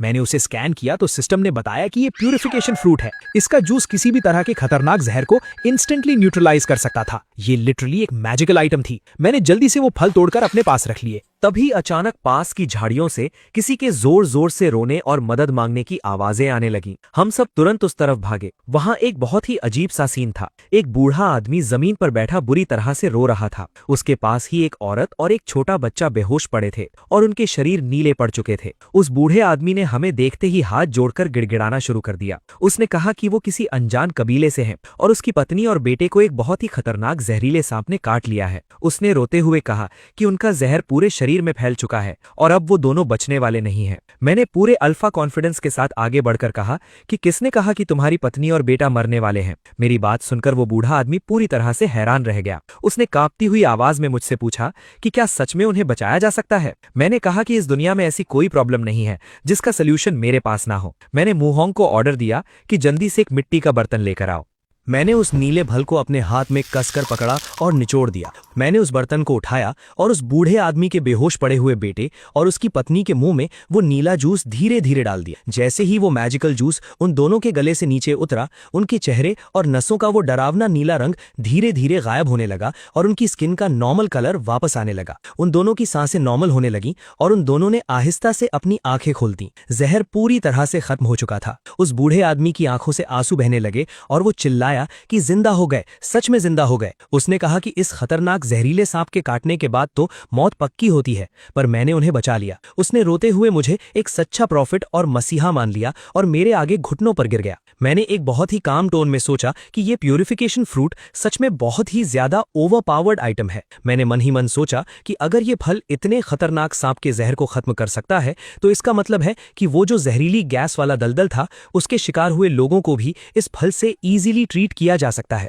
मैंने उस बूढ़े आदमी से पूछा कि आखिर वो है कौन। उस बूढ़े आदमी ने हाथ जोड़कर मुझे बताया कि वो स्नो पाइन ट्राइब का चीफ है। उसका नाम सॉन्ग है। मैंने हैरानी से पूछा कि अगर वो एक चीफ है तो उसकी ट्राइब के लोग इतने ज्यादा कुपोषण के शिकार और कमजोर क्यों लग रहे हैं। चीफ सॉन्ग ने एक गहरी और दर्द भरी सांस ली। उसने रोते हुए मुझे बताया कि सर्दियों का मौसम बहुत ही ज्यादा बेरहम था। इस पूरी जमीन पर जानवरों का नामो निशान मिट गया था और उनके पास शिकार करने या खाना ढूंढने का कोई तरीका नहीं बचा था। उसके कबीले के लोग महीनों से भूखे थे और अब वो सब धीरे धीरे भूख से तड़प कर मर रहे थे। चीफ सॉन्ग की बातें सुनकर मुझे चीफ यू ने बताया कि अगर मैंने उस वक्त आग और मछलियां नहीं खोजी होती तो शायद मेरी ट्राइब का भी यही हाल होता। मैंने मन ही मन सोचा कि इस प्रिमिटिव एरा में बिना किसी सॉलिड सर्वाइवल स्किल के जिंदा रहना लिटरली इम्पॉसिबल था। चीफ सॉन्ग ने मेरे आगे अपने घुटने टेक दिए और गिड़गिड़ाते हुए कहा कि प्रॉफिट सर, क्या आप मेरी ट्राइब को थोड़ा सा खाना देकर हमारी मदद कर सकते हैं। उसने कहा कि वो अपने लोगों को ऐसे तड़प कर मरते हुए नहीं देख सकता। मैंने उसे बीच में ही रोक दिया। मैंने उससे कहा कि मैं तुम्हें खाना सिर्फ एक ही शर्त पर दूंगा और वो शर्त यह है कि तुम्हें अपनी पूरी स्नो पाइन ट्राइब के साथ मेरी ग्रेट वेस्टलैंड ट्राइब को ज्वाइन करना होगा। मेरी ये बात सुनकर चीफ सॉन्ग पूरी तरह से हैरान रह गया। इस प्रिमिटिव दुनिया का रूल था कि कोई भी लीडर मरने से पहले हार नहीं मानता था, पर चीफ सॉन्ग एक हारा हुआ और थका हुआ इंसान था। उसने भरे हुए गले से कहा कि मैं ऑलरेडी एक बहुत ही फेलियर चीफ हूं और आपने मेरे परिवार की जान बचाई है। उसने बिना किसी हेजिटेशन के कहा कि वो और उसकी पूरी ट्राइब मेरी गुलामी करने के लिए पूरी तरह से तैयार है। उसकी ये बात सुनकर मैंने कहा कि बहुत बढ़िया, अब मैं तुम्हारे भूखे लोगों को मरने नहीं दूंगा। चीफ यू मेरे पास आई और उसने बहुत ही टेंशन में मुझसे पूछा कि लू याओ, हम इन सबके लिए अचानक से इतना सारा खाना कहां से लाएंगे। मैंने उसे एक मिस्टीरियस लुक दिया और कहा कि खाना तो हमारे बिल्कुल सामने है। मैं उस गोल्डन राइस के खेत की तरफ मुड़ा। चीफ यू पूरी तरह से कंफ्यूज थी। मैंने उसे और बाकी लोगों को समझाया कि इस फसल को अगर हम सही तरीके से उगाएं तो हमें शिकार पर डिपेंड रहने की जरूरत ही नहीं पड़ेगी। चीफ सॉन्ग ने निराश होकर कहा कि प्रॉफिट सर, जब तक ये फसल बड़ी होगी तब तक मेरे लोग भूख से मर चुके होंगे। मैंने अपने आदमियों को ऑर्डर दिया कि इस गोल्डन राइस के सारे बीज निकालकर जमीन में बो दो। उन्होंने वैसा ही किया। जैसे ही बीज मिट्टी में गए, मैंने अपना सिस्टम ओपन किया और अपना फार्मिंग स्किल लेवल 1 एक्टिवेट कर दिया। मेरे हाथों से एक बहुत ही ब्राइट गोल्डन रंग की मैजिकल एनर्जी निकली और सीधा उस मिट्टी के अंदर चली गई और अगले ही सेकंड जो हुआ उसे देखकर वहां खड़े हर एक इंसान की आंखें फटी की फटी रह गईं। वो बीज मैजिकली उसी वक्त अंकुरित हुए और देखते ही देखते हमारी आंखों के सामने एक पूरी की पूरी पकी हुई गोल्डन राइस की फसल खड़ी हो गई। वो सुनहरे रंग की फसल हवा में लहरा रही थी। चीफ सॉन्ग और उसके लोग तो खुशी और सदमे के मारे रोने लगे। उनके लिए ये लिटरली भगवान का किया हुआ कोई चमत्कार था। मैंने तब सोचा कि जब हम अपने मेन बेस पर वापस जाएंगे तो हम बहुत सारे खेती के टूल्स बनाएंगे और इस फार्मिंग तकनीक को पूरी डहवांग ट्राइब में फैला देंगे। चीफ सॉन्ग मेरे पास आकर रोने लगा और उसने मुझे एक सच्चा देवता मान लिया जिसके पास ऐसी मैजिकल पावर थी। उसने पूरे दिल से अनाउंस कर दिया कि आज से पूरी स्नो पाइन ट्राइब सिर्फ और सिर्फ मेरी कमांड मानेगी और मेरे अंडर काम करेगी। मैंने कहा कि ठीक है, जब तक हम यहाँ हैं हम यहाँ कुछ दिन और रुकेंगे और इस जगह को अपने एम्पायर का एक नया हिस्सा बनाएंगे। ये नई जमीन काफी उपजाऊ थी और मेरे फ्यूचर एक्सपेंशन प्लान्स के लिए बहुत इंपॉर्टेंट थी। फिर मैंने मैमथ ट्राइब को भी प्यूरिफिकेशन फ्रूट का इस्तेमाल करने दिया, वो मेरे शुक्रगुजार थे। तभी अचानक मेरी कानों में सिस्टम इंटरफेस का आवाज आया। सिस्टम ने मुझे एक बहुत ही एपिक नोटिफिकेशन दिया। मैंने सक्सेसफुली 2 नई ट्राइब्स यानी मैमथ ट्राइब और स्नो पाइन ट्राइब को अपने एम्पायर में मिला लिया था। इस मैसिव एक्सपेंशन के लिए सिस्टम ने मुझे पूरे 30 फ्री स्टैट्स पॉइंट्स का रिवॉर्ड दिया और सबसे बड़ी बात यह थी कि मेरा ruler of the land skill जो लेवल 1 पर था वो अब सीधा अपग्रेड होकर लेवल 2 पर पहुंच गया था। सिस्टम ने बताया कि अब मेरी टेरिटरी के अंदर मौजूद मेरी आर्मी के हर एक इंसान की स्ट्रेंथ, एजिलिटी, कॉन्स्टिट्यूशन और स्पिरिट में ऑटोमेटिकली +10 स्टैट्स पॉइंट्स का मैसिव बफ ऐड हो जाएगा। ये कोई नॉर्मल बफ नहीं था। +10 स्टैट्स पॉइंट्स का मतलब था कि मेरा हर एक ऑर्डिनरी वॉरियर अब एक सुपर ह्यूमन बन चुका था। मेरी आर्मी अब प्रैक्टिकली इनविंसिबल हो चुकी थी। मैं खुशी से अंदर ही अंदर झूम रहा था। चीफ यू ने मुझसे पूछा कि लू याओ अब हमारा अगला प्लान क्या है। मैंने उस स्नो पाइन ट्राइब के इलाके को ध्यान से देखा। ये जगह बहुत ही स्ट्रेटेजिक थी और इसे हम अपने एम्पायर के एक नए आउटपोस्ट की तरह यूज कर सकते थे। मैंने चीफ यू से कहा कि हम इस जगह को ऐसे ही खुला नहीं छोड़ सकते। हमें यहाँ भी दुश्मनों और जंगली जानवरों से बचने के लिए एक मजबूत लकड़ी की दीवार बनानी होगी। चीफ यू ने तुरंत हाँ कर दी क्योंकि उन्हें अब तक दीवार बनाने का पूरा एक्सपीरियंस हो चुका था। हमने तुरंत काम शुरू कर दिया। लकड़ियां काटी गईं और बहुत ही तेजी से उस स्नो पाइन ट्राइब के चारों तरफ भी एक अभेद्य किला खड़ा हो गया। अब वो जगह पूरी तरह से सेफ थी। चीफ यू ने कहा कि अब हमें अपनी मेन सेटलमेंट वापस चलना चाहिए क्योंकि हमने यहाँ बहुत सारे रिसोर्सेज जमा कर लिए हैं। मैंने कहा कि हम सब वापस नहीं जाएंगे। अगर हमने इस जगह को खाली छोड़ दिया तो कोई और दुश्मन इस पर कब्जा कर लेगा। हमें यहाँ एक बहुत ही स्ट्रांग लीडर को छोड़ना होगा जो इस आउटपोस्ट को प्रोटेक्ट कर सके। मैंने पीछे मुड़कर देखा और शू क्यू को आवाज लगाई। शू क्यू जो कभी मेरा दुश्मन था अब मेरा सबसे लॉयल और स्ट्रांग वॉरियर बन चुका था। मैंने उसे ऑर्डर दिया कि वो अपने साथ कुछ सबसे बेहतरीन वॉरियर्स को लेकर यहीं रुकेगा और इस नए इलाके को डेवलप करेगा। मैंने उससे स्ट्रिक्टली कहा कि अगर यहाँ कोई भी खतरा आए तो वो तुरंत घोड़े पर एक मैसेंजर भेजकर मुझे अलर्ट करेगा। शू क्यू ने पूरे जोश और इज्जत के साथ अपना सिर झुकाया और मेरी कमांड को एक्सेप्ट कर ली। वो जानता था कि ये मेरे एम्पायर को एक्सपैंड करने का पहला और सबसे इंपॉर्टेंट स्टेप था। भले ही उसे मुझसे दूर रहना था पर वो मेरे मिशन के लिए अपनी जान देने को भी तैयार था। इन सारे अरेंजमेंट्स के बाद मैं चीफ यू और अपनी बाकी आर्मी के साथ अपनी मेन सेटलमेंट वापस आ गया। वहां पहुंचते ही मैंने सबसे पहले अपनी एग्रीकल्चरल रेवोल्यूशन को आगे बढ़ाया। मैंने अपने आदमियों से खेत तैयार करवाए और वो सारे गोल्डन राइस के बीज और दूसरे मैजिकल पौधे वहां बो दिए। मैंने फिर से अपना फार्मिंग स्किल यूज किया और कुछ ही सेकंड्स में हमारे पास इतना सारा अनाज आ गया कि हम उसे देखकर हैरान थे। एक आदमी ने खुशी से चिल्लाकर कहा कि ये फसल तो इतनी ज्यादा है कि हम दिन में 5 बार भी खाएं तो भी ये खत्म नहीं होगी। पर मैं इस प्रिमिटिव दुनिया के खतरों को बहुत अच्छी तरह से जानता था। यहाँ कभी भी कोई नेचुरल डिजास्टर या भयानक सर्दियां आ सकती थी। मैंने उन्हें डांटते हुए कहा कि खाने को वेस्ट करने की कोई जरूरत नहीं है। मैंने ऑर्डर दिया कि तुरंत एक बहुत बड़ा ग्रैनरी या अनाज गोदाम बनाया जाए और ये सारा एक्स्ट्रा अनाज वहां सेफ रखा जाए। हमें फ्यूचर के लिए पूरी तैयारी करनी थी। इसी बीच मू होंग मेरे पास भागता हुआ आया। उसके चेहरे पर एक बहुत ही बड़ी खुशी थी। उसने मुझे बताया कि हमने पिछले 1 महीने में आपके डिजाइन किए हुए ट्रिब्यूशेट्स को बनाने पर दिन रात काम किया है और अब हमारे पास बहुत सारे ट्रिब्यूशेट्स तैयार हो चुके हैं। ये सुनकर मुझे बहुत सेटिस्फैक्शन फील हुआ। अब हमारी बस्ती पर हमला करना किसी भी एनिमी के लिए लिटरली मौत को दावत देना था। चीफ यू भी बहुत खुश थी पर उसने कहा कि हमें अभी भी अलर्ट रहना होगा क्योंकि बाहर की दुनिया बहुत अनजान है। मैंने कहा कि जब तक मेरे पास मेरी आर्मी और वेपन्स हैं हमें डरने की कोई जरूरत नहीं है। तभी बस्ती के बाहर से मेरे कुछ स्काउट्स बहुत ही तेजी से घोड़े दौड़ाते हुए अंदर आए। वो बहुत ज्यादा एक्साइटेड लग रहे थे। उन्होंने आकर रिपोर्ट दी कि चीफ, हमने दूर पहाड़ों के पास एक बहुत बड़ा आयरन ओर का खदान ढूंढा है। आयरन ओर का नाम सुनते ही मेरे कान खड़े हो गए। इस प्रिमिटिव दुनिया में आयरन यानी लोहे का मिलना किसी खजाने से कम नहीं था। अगर मैं लोहे के हथियार और आर्मर बना लूंगा तो मेरी आर्मी को इस दुनिया की कोई भी ताकत नहीं हरा पाएगी। मैंने तुरंत उन स्काउट्स को मुझे वहां ले जाने का ऑर्डर दिया। चीफ यू भी मेरे साथ चलने के लिए तैयार हो गई। जब हम उस पहाड़ी इलाके में पहुंचे तो वहां सच में बहुत सारा प्योर आयरन ओर मौजूद था। चीफ यू उसे देखकर बहुत खुश हुई और कहने लगी कि लुयाओ, तुमने सच में हमारी किस्मत बदल दी है। पर तभी मेरे स्काउट्स ने मुझे अलर्ट किया कि हम यहाँ अकेले नहीं हैं। उन्होंने बताया कि उस खदान के पास कुछ अनजान लोग भी मौजूद हैं और ऐसा लग रहा है कि वो भी इस लोहे पर कब्जा करना चाहते हैं। मैंने दूर से नोटिस किया कि वो लोग सच में किसी अनजान ट्राइब के मेंबर्स थे। चीफ यू ने टेंशन में आकर कहा कि लुयाओ, हमारे पास अभी सिर्फ 3 लोग हैं और वो लोग गिनती में बहुत ज्यादा हैं। हमें वापस जाकर अपनी आर्मी लानी चाहिए। आर्मी की कोई जरूरत नहीं है, मेरी इंडिविजुअल स्ट्रेंथ ही काफी है। पर तभी उन दुश्मनों के बीच से एक औरत बाहर आई। उसका पूरा गेटअप बहुत ही डरावना और मिस्टीरियस था। उसने जानवरों की खाल पहनी हुई थी और उसके चेहरे पर आंखों के ठीक नीचे नीले रंग की वर्टिकल लाइंस बनी हुई थीं। सबसे अजीब बात यह थी कि उसने अपने सिर पर एक बहुत ही बड़ा और सींगों वाला किसी जानवर का कंकाल या स्कल पहना हुआ था। वो दिखने में किसी चुड़ैल या विच जैसी लग रही थी। उसने हमें देखकर बहुत ही घमंड से कहा कि तुम लोग कौन हो जो मेरी शैन नवी ट्राइब के खजाने पर नजर डाल रहे हो। उसने कहा कि अगर तुम अपनी जान बचाना चाहते हो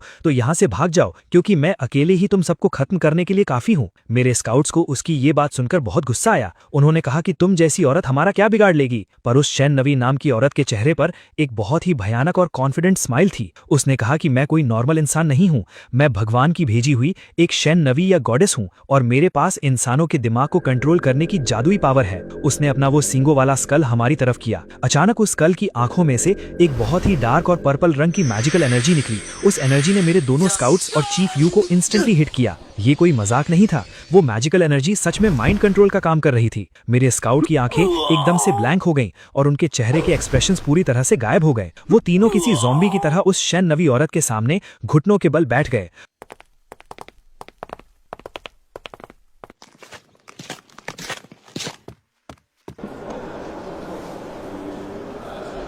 मैं बहुत ज्यादा गुस्से में था। चीफ यू और मेरे सबसे अच्छे स्काउट्स उस चुड़ैल के कंट्रोल में थे। वो शैन नवी औरत सच में एक बहुत बड़ा खतरा थी। मुझे समझ आ गया था कि वो कोई नॉर्मल फाइटर नहीं है, बल्कि वो साइकिक अटैक्स करती है। तभी बस्ती के गेट पर एक बहुत ही अजीब सी हलचल हुई। मैंने देखा कि श्यू ख्यू, जो स्नो पाइन आउटपोस्ट पर था, वो अपने घोड़े पर बुरी तरह से घायल हालत में बस्ती के अंदर आ रहा था। उसका घोड़ा हाँफ रहा था और शूचू के चेहरे पर बहुत ज्यादा पैनिक था। वो सीधा मेरे पास आया और उसने कहा कि बहुत बड़ी मुसीबत आ गई है। चीफ यू को एक बहुत ही खतरनाक जहरीले सांप ने काट लिया है और वो मरने वाली है। आपको तुरंत मेरे साथ चलना होगा। उसकी ये बात सुनते ही बस्ती के बाकी लोग पैनिक करने लगे। मू होंग ने तुरंत मुझसे कहा कि हमें जल्दी चलना चाहिए, पर मेरा मॉडर्न गेमर दिमाग उस सिचुएशन को बहुत ही अलग तरीके से एनालाइज कर रहा था। मैंने शूचू की आंखों में देखा, उसकी बॉडी लैंग्वेज, उसके बात करने का तरीका, सब कुछ बहुत ही ज्यादा रोबोटिक और अननेचुरल लग रहा था। वो हमेशा मुझे पूरे रिस्पेक्ट के साथ रिपोर्ट करता था, पर इस वक्त उसकी आवाज में वो इमोशन नहीं था। मैंने तुरंत समझ लिया कि दाल में कुछ काला है। मैंने मू होंग को एक इशारा किया।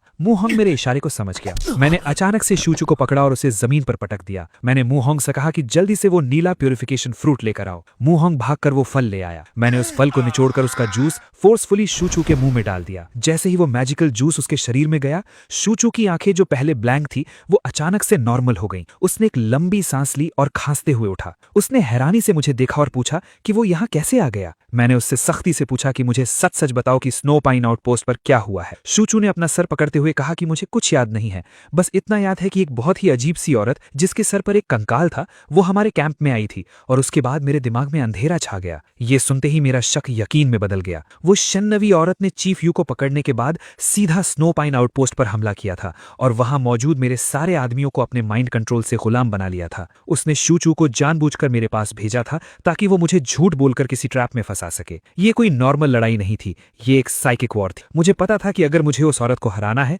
तो मुझे फिजिकल स्ट्रेंथ की नहीं बल्कि मेंटल पावर की जरूरत है। मैंने अपना सिस्टम इंटरफेस ओपन किया। मेरे पास जितने भी फ्री स्टार्ट्स पॉइंट्स अवेलेबल थे, मैंने बिना एक भी पॉइंट बचाए वो सारे के सारे पॉइंट्स डायरेक्टली अपनी स्पिरिट एट्रीब्यूट में एलोकेट कर दिए। जैसे ही मैंने पॉइंट्स एलोकेट किए, मेरे दिमाग में एक बहुत ही भयंकर धमाका सा हुआ। मुझे ऐसा लगा जैसे मेरी मेंटल क्लैरिटी और फोकस 1000 गुना बढ़ गया है। मेरे आसपास की हर एक डिटेल मुझे बिल्कुल क्रिस्टल क्लियर दिखाई दे रही थी। मेरी स्पिरिट पावर अब पूरी तरह से मैक्स आउट हो चुकी थी। अब मैं किसी भी माइंड कंट्रोल मैजिक को इजीली ब्रेक कर सकता था। मैंने मू होंग को बस्ती की सिक्योरिटी का ऑर्डर दिया और अकेले ही अपने सेबर टूथ टाइगर पर बैठकर उस शैन नवी औरत के कैंप की तरफ निकल पड़ा। जब मैं उसके कैंप में पहुंचा तो मैंने देखा कि मेरे सारे आदमी और चीफ यू उस औरत के सामने गुलामों की तरह खड़े थे। वो शैन नवी औरत मुझे देखकर बहुत जोर से हंसी। उसने कहा कि तुम सच में बहुत बेवकूफ हो जो खुद चलकर मेरी मौत के जाल में आ गए। उसने कहा कि अब मैं तुम्हें भी अपना गुलाम बना लूंगी। उसने अपना वो कंकाल वाला स्कल मेरी तरफ किया और अपनी पूरी ताकत के साथ वो डरावनी पर्पल एनर्जी मेरे ऊपर फायर कर दी।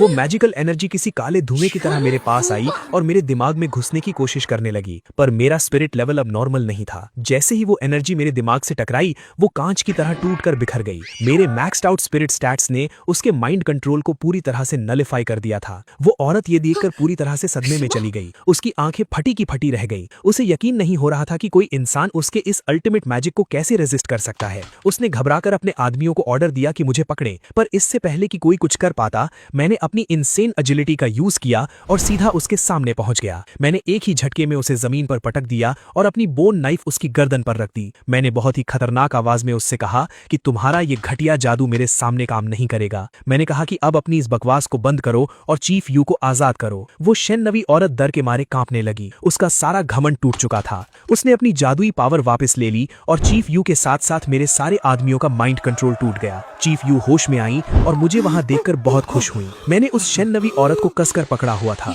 मैंने उससे पूछा कि आखिर वो ये सब क्यों कर रही है। उस औरत ने मेरी आंखों में देखा और अचानक वो फूट फूट कर रोने लगी। उसने कहा कि तुम मुझे मार दो, पर तुम ये नहीं जानते कि हम सबके ऊपर कितनी बड़ी तबाही आने वाली है। उसने कहा कि वो दूसरे कबीलों को इसलिए गुलाम बना रही थी ताकि वो एक बहुत बड़ी आर्मी खड़ी कर सके। मैंने उससे पूछा कि उसे किस आर्मी से लड़ना है। उसने कांपती हुई आवाज में बताया कि इस कॉन्टिनेंट के नॉर्थ में एक बहुत ही विशाल और खूंखार कबीला है जिसका नाम मोची या डीमन टूथ ट्राइब है। उसने बताया कि उस ट्राइब में 1000 से भी ज्यादा खूंखार वॉरियर्स हैं और उनका लीडर शाओ एक बहुत ही दरिंदा और जालिम इंसान है। वो लोग सिर्फ खून बहाना और औरतों को लूटना जानते हैं। शेन-नवी ने बताया कि शाओ ने उसके कबीले को पूरी तरह से तबाह कर दिया था और उसे धमकी दी थी कि अगर उसने खुद को उसके हवाले नहीं किया तो वो इस पूरे इलाके को खत्म कर देगा। उसने कहा कि डीमन टूथ ट्राइब अब इस तरफ ही बढ़ रही है और कोई भी उन्हें नहीं रोक सकता। ये इन्फॉर्मेशन सच में बहुत ही ज्यादा सीरियस थी। 1000 से ज्यादा वॉरियर्स की आर्मी का मतलब था टोटल डिस्ट्रक्शन। चीफ यू ये सुनकर पूरी तरह से पैनिक में आ गई, पर मैं कोई नॉर्मल प्रिमिटिव लीडर नहीं था। मेरे चेहरे पर डर की जगह एक बहुत ही खतरनाक स्माइल आ गई। मैंने शेन-नवी औरत को छोड़ा और उससे कहा कि तुम बेवकूफ हो जो उन लोगों से डर रही हो। मैंने कहा कि तुम्हें लगता है कि तुम्हारी वो छोटी सी आर्मी उन्हें रोक पाती।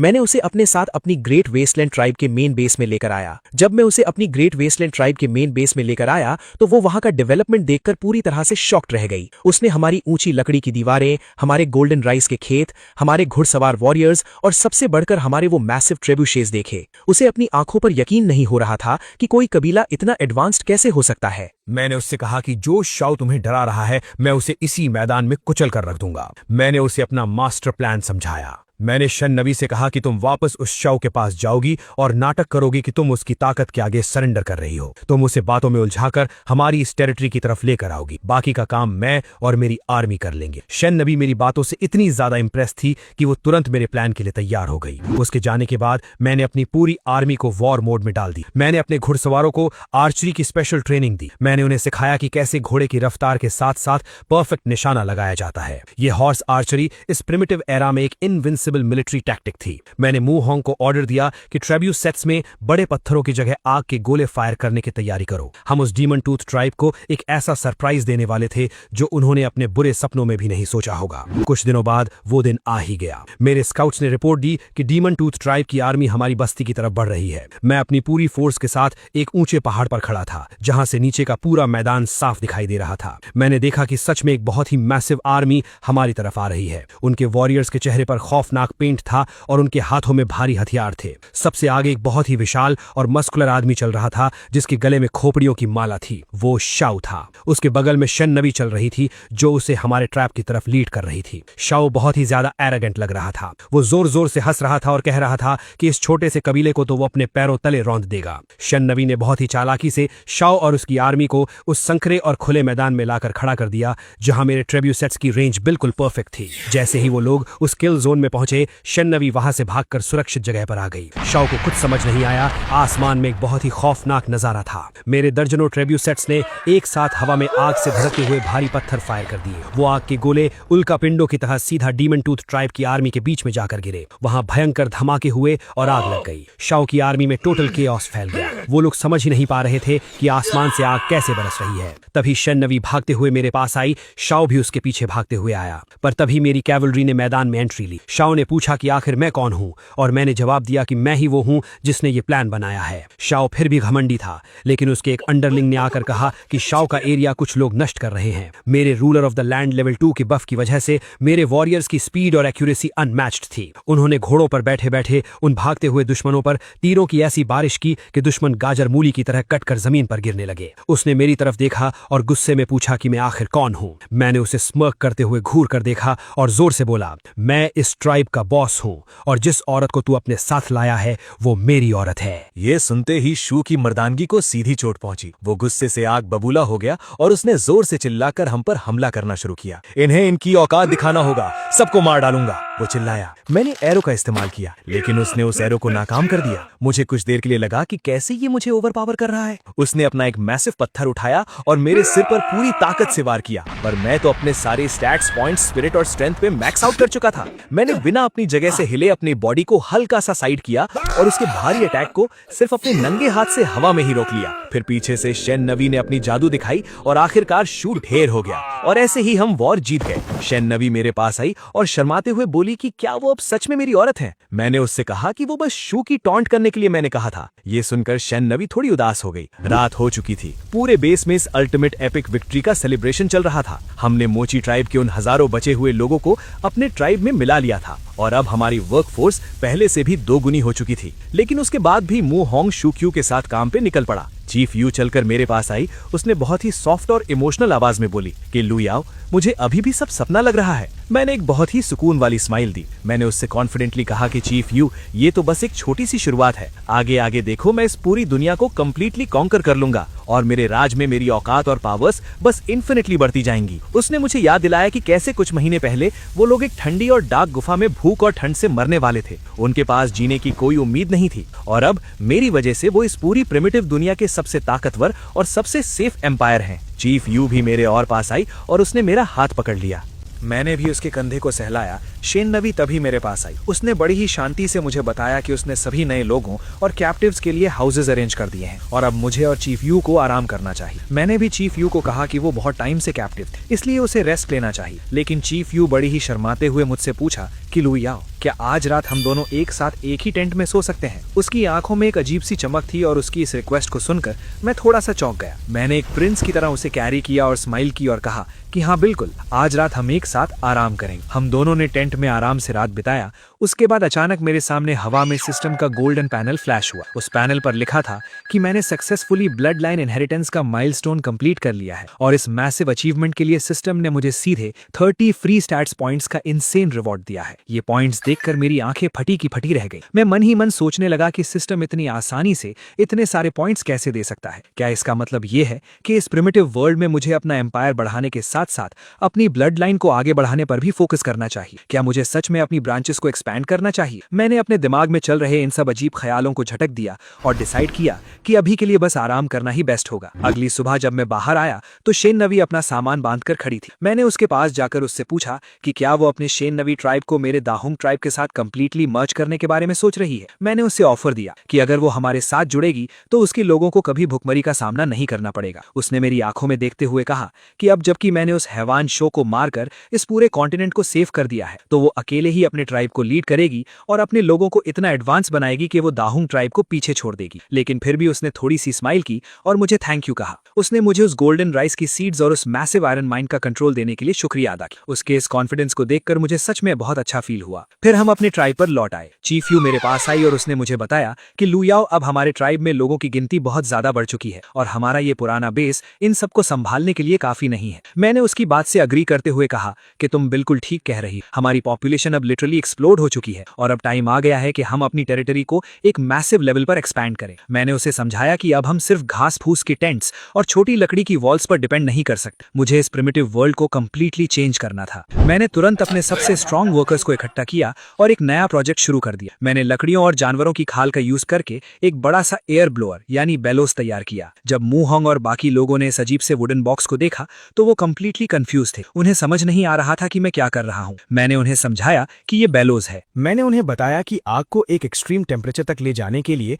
सिर्फ लकड़ी जलाना काफी नहीं होता, बल्कि उसमें लगातार और फोर्स के साथ हवा पंप करनी पड़ती है। तभी हमारा फर्नेस उस लेवल तक पहुंचेगा जहां हम आयरन को पिघला सके। मैंने सबको ये काम सिखाने का डिसीजन लिया। मैंने अपने हाथों से उस बेलोस के हैंडल को पुश और पुल करना शुरू किया। जैसे जैसे हवा फर्नेस के अंदर जाती, आग की लपटें भयंकर रूप लेने लगी। कुछ ही देर में उस फर्नेस के नीचे से बिल्कुल प्योर और चमकता हुआ लिक्विड आयरन बाहर निकलने लगा। ये देखकर वहां खड़े हर एक डाहुआंग वॉरियर की आंखें हैरान हैरानी से फटी रह गईं। उन्होंने जिंदगी में कभी इतना ग्लोइंग और लिक्विड मेटल नहीं देखा था, पर मेरा प्लान सिर्फ आयन तक लिमिटेड नहीं था। मैंने उन्हें मिट्टी के सांचे दिखाए और उन्हें बताया कि हम इस आग का यूज करके सिर्फ आयन ही नहीं बल्कि मिट्टी को पकाकर मजबूत ब्रिक्स भी बनाएंगे। मैंने उन्हें समझाया कि ये ब्रिक्स हमारी नई हाउसेज और एक इम्पेनेट्रेबल फोर्ट्रेस वॉल बनाने के काम आएंगे। चीफ यू और मू होंग पूरी तरह से अमेज्ड हो गए थे, इसलिए मैंने उन्हें मेरा प्लान समझाया। पर इतने बड़े एम्पायर को स्मूथली और बिना किसी प्रॉब्लम के चलाने के लिए मुझे एक बहुत ही प्रॉपर और स्ट्रिक्ट सिस्टम चाहिए था। मैंने अपनी पूरी पॉपुलेशन को एक बहुत ही बड़े मैदान में बुलाया। मैंने एक बहुत ही अल्फा और कमांडिंग वॉइस में सबके सामने अनाउंस किया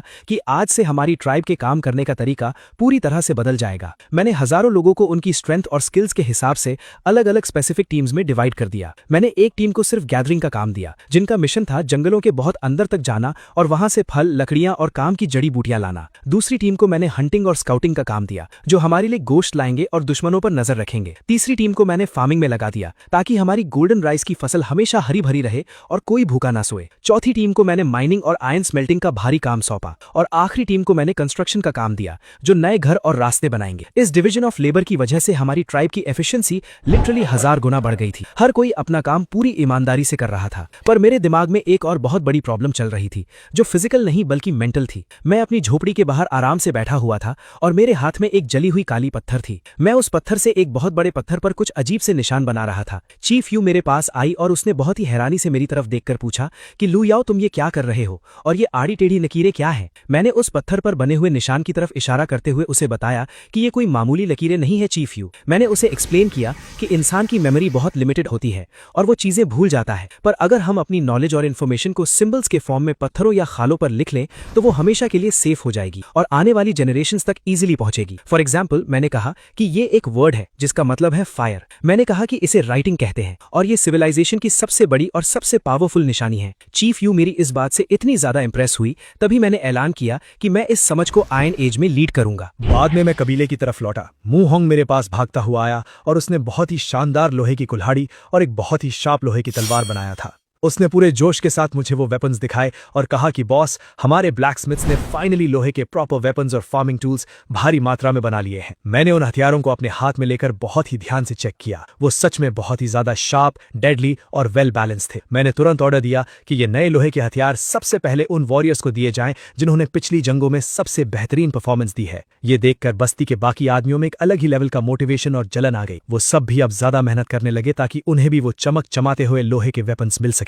पर मू होंग ने मुझे एक बहुत ही बुरी खबर भी दी। उसने परेशान होकर कहा कि बॉस, हमारी आयरन ओर की खदान ऑलमोस्ट पूरी तरह से खाली हो चुकी है और अब हमारे पास नए वेपन्स बनाने के लिए लोहा बिल्कुल भी नहीं बचा है। ये सुनकर मैं थोड़ा सीरियस हो गया। इतने बड़े एम्पायर के लिए सिर्फ एक खदान काफी नहीं थी, मुझे और रिसोर्सेज चाहिए थे और वो रिसोर्सेज इस जमीन पर नहीं थे। मैंने अपनी आंखों में एक बहुत ही वाइल्ड और एडवेंचरस चमक के साथ विशाल समुद्र की तरफ देखा, जो हमारी बस्ती से कुछ ही दूरी पर था। मैंने मू होंग से कहा कि लोहा यहां खत्म हुआ है, पूरी दुनिया में नहीं। मैंने उसे एक बहुत ही मैसिव वुडन शिप का ब्लूप्रिंट दिखाया जो मैंने खुद डिजाइन किया था। वो ब्लूप्रिंट देखकर चीफ यू का मुंह खुला का खुला रह गया। उसने अपनी पूरी जिंदगी में कभी सपने में भी इतनी बड़ी नाव नहीं देखी थी। मैंने उसे बहुत ही टेक्निकल तरीके से एक्सप्लेन किया कि हम एक ऐसा जायंट शिप बनाएंगे जो समंदर की भयंकर लहरों और तूफानों को आसानी से चीरते हुए आगे बढ़ सके। मैंने कहा कि हम समंदर के पार जाएंगे और दूसरे अनजान आइलैंड्स पर रहने वाले कबीलों से ट्रेड करेंगे। चीफ यू समंदर का नाम सुनते ही डरते हुए कहा कि लू याओ, समंदर बहुत ही ज्यादा खतरनाक है और वहां जाना सीधे मौत के मुंह में जाने जैसा है। पर मेरा कॉन्फिडेंस एकदम आसमान पर था।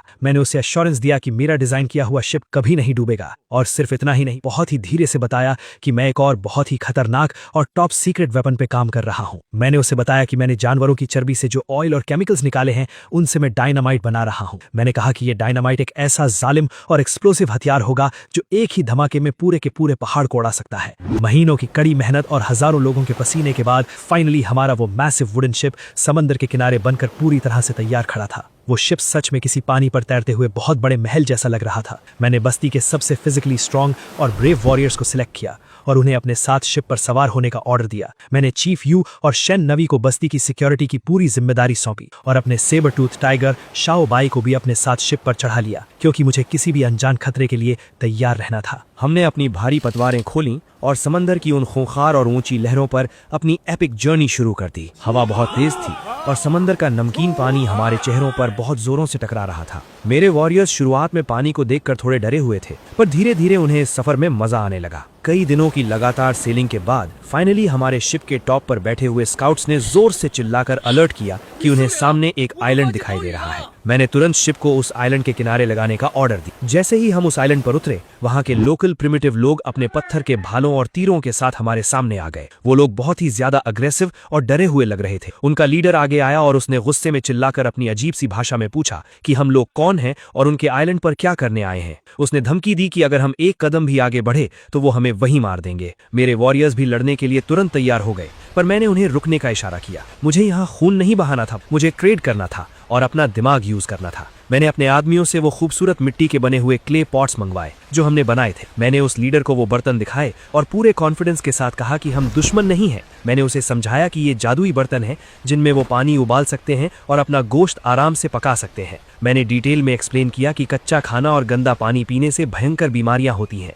पर इन बर्तनों का इस्तेमाल करके उनके कबीले के लोग लंबी उम्र तक जिंदा रह सकते हैं। उस लीडर ने उन बर्तनों को बहुत ही हैरानी से देखा। उनके लिए ये सच में एक एलियन टेक्नोलॉजी थी। उसने लालच में आकर पूछा कि हमें इन बर्तनों के बदले क्या चाहिए। मेरी नजर उनके आइलैंड पर पड़े हुए कुछ अजीब से रंग के भारी पत्थरों पर गई। ये कोई नॉर्मल पत्थर नहीं है, बल्कि ये इम्प्योर आयरन ओर है जिसमें तांबा और रियल गार यानी सल्फर जैसी बहुत ही कीमती चीजें मिक्स हैं। ये मेरे लिए एक एब्सोल्यूट जैकपॉट था। सल्फर का मतलब था कि अब मैं अपना डायनामाइट इजीली और बहुत ही पावर के साथ बना सकता था। मैंने उस लीडर से कहा कि हमें बस ये बेकार पत्थर दे दो और ये जादुई बर्तन ले लो। वो लीडर खुशी खुशी मान गया क्योंकि उसके हिसाब से वो सिर्फ कूड़ा दे रहा था। हमने सक्सेसफुली अपनी पहली मैरिटाइम ट्रेड कंप्लीट कर ली थी। तभी सिस्टम का गोल्डन पैनल फ्लैश हुआ और मुझे इस पहली सक्सेसफुल सी ट्रेडिंग के लिए पूरे 20 फ्री स्टैट्स पॉइंट्स का शानदार रिवॉर्ड मिल गया। मैं खुशी से झूम रहा था। मैंने एक जानवर की खाल का टुकड़ा लिया और उस आइलैंड की लोकेशन को एक मैप पर ड्रॉ कर लिया। मैं एक पूरी नेवल ट्रेड रूट एस्टैब्लिश कर रहा था। हमारा सफर अभी खत्म नहीं हुआ था।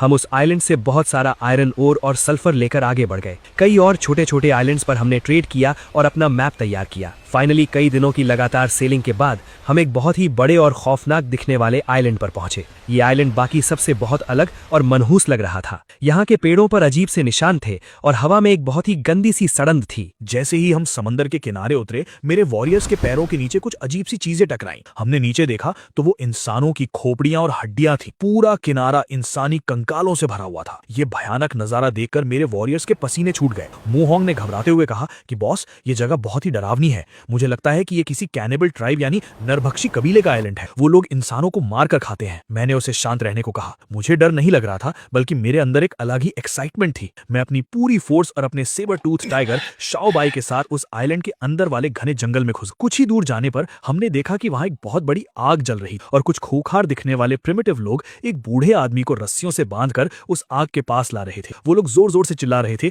कि इस दुश्मन को भून कर खाएंगे। वो बूढ़ा आदमी डर के मारे चीख रहा था और अपनी जान की भीख मांग रहा था। मैं बिना डरे सीधा उन कैनिबल्स के सामने पहुंच गया। मुझे देखकर वो सब पूरी तरह से चौंक गए। उनका लीडर आगे आया और उसने अपनी खून से सनी हुई कुल्हाड़ी मेरी तरफ करके कहा कि तुम लोग कौन हो जो हमारा शिकार छीनने आए हो। उसने कहा कि तुम लोग भी सिर्फ हमारे लिए गोश्त हो और आज रात हम तुम्हारी भी दावत उड़ाएंगे। मैंने एक बहुत ही एल्फा और कोल्ड स्माइल के साथ उसे देखा। मैंने कहा कि हम यहाँ तुमसे लड़ने नहीं बल्कि ट्रेड करने आए हैं। मैंने कहा कि हमें तुम्हारे वेपन और रिसोर्सेज चाहिए और बदले में हम तुम्हें काम की चीजें देंगे। उस कैनिबल लीडर ने बहुत ही घमंड से कहा कि उन्हें सिर्फ इंसानों का गोश्त चाहिए और कुछ नहीं। तभी वो बूढ़ा आदमी जो बंधा हुआ था, उसने मेरी तरफ देखकर जोर से चिल्लाया कि वो कोई कैनिबल नहीं है। उसने रोते हुए कहा कि उसका कबीला इन दरिंदों ने तबाह कर दिया था और उसे जिंदा पकड़ लिया था क्योंकि वो नए नए टूल्स और हथियार बनाने में बहुत बड़ा एक्सपर्ट है। उसने कहा कि वो एक इन्वेंटर है। ये सुनकर मेरा मॉडर्न दिमाग तुरंत एक्टिव हो गया। एक प्रिमिटिव इन्वेंटर मेरे एम्पायर के लिए बहुत काम आ सकता था। मैंने उस कैनिबल लीडर से कहा कि मैं ट्रेड करने को तैयार हूं, पर मेरी एक शर्त है। मैंने कहा कि मैं अपने कुछ आदमियों को तुम्हारे कबीले में भेजूंगा ताकि वो देख सकें कि तुम लोग सच में ट्रेड के लायक हो या नहीं। वो लीडर अपनी खौफनाक हंसी हंसते हुए मान गया, पर मेरे दिमाग में कुछ और ही चल रहा था। मैंने उस बूढ़े इन्वेंटर को अपने साथ शिप पर चलने को कहा ताकि वो हमारी ग्रेट वेस्टलैंड ट्राइब की असली ताकत देख सके। हम उस बूढ़े इन्वेंटर को लेकर अपनी बस्ती वापस आ गए। जब वो बूढ़ा इंसान हमारी ग्रेट वेस्टलैंड ट्राइब के मेन गेट से अंदर दाखिल हुआ तो उसकी आंखें फटी की फटी रह गईं। उसने अपनी पूरी जिंदगी में सिर्फ छोटी छोटी झोपड़ियां और जंगली जानवर देखे थे, पर यहाँ उसे विशाल पक्की दीवारें, लोहे के हथियार पकड़े हुए गार्ड्स, गोल्डन राइस के लहराते हुए खेत और वो मैसिव ट्रेब्यूशेट्स दिखाई दी। वो लिटरली सदमे में में था। उसने कांपते हुए हाथों से एक पक्की ईंट को छुआ और रोने लगा। उसने कहा कि ये कोई इंसानी बस्ती नहीं हो सकती, ये पक्का किसी भगवान का बनाया हुआ शहर है। मैंने उसे अपने पास बुलाया और उसे वो जानवरों की खाल दिखाई जिस पर मैंने हानजी यानी चाइनीज कैरेक्टर्स लिखे हुए थे। मैंने उसे एक्सप्लेन किया कि ये राइटिंग है और इससे हम अपनी पूरी नॉलेज को हमेशा के लिए रिकॉर्ड कर सकते हैं। वो बूढ़ा आदमी वो रिटन वर्ड्स देखकर पूरी तरह से टूट गया। उसने मेरे सामने अपने घुटने टेक दिए और फूट फूट कर रोने लगा। उसने कहा कि वो पूरी जिंदगी सिर्फ छोटे मोटे टूल्स बनाता रहा, पर मेरी ये राइटिंग इन्वेंशन दुनिया की सबसे बड़ी ताकत है। उसने गिड़गिड़ाते हुए कहा कि बॉस, मुझे वापस उस नरभक्षी कबीले के पास मत भेजिए, मुझे यहीं अपनी गुलामी में रख लीजिए।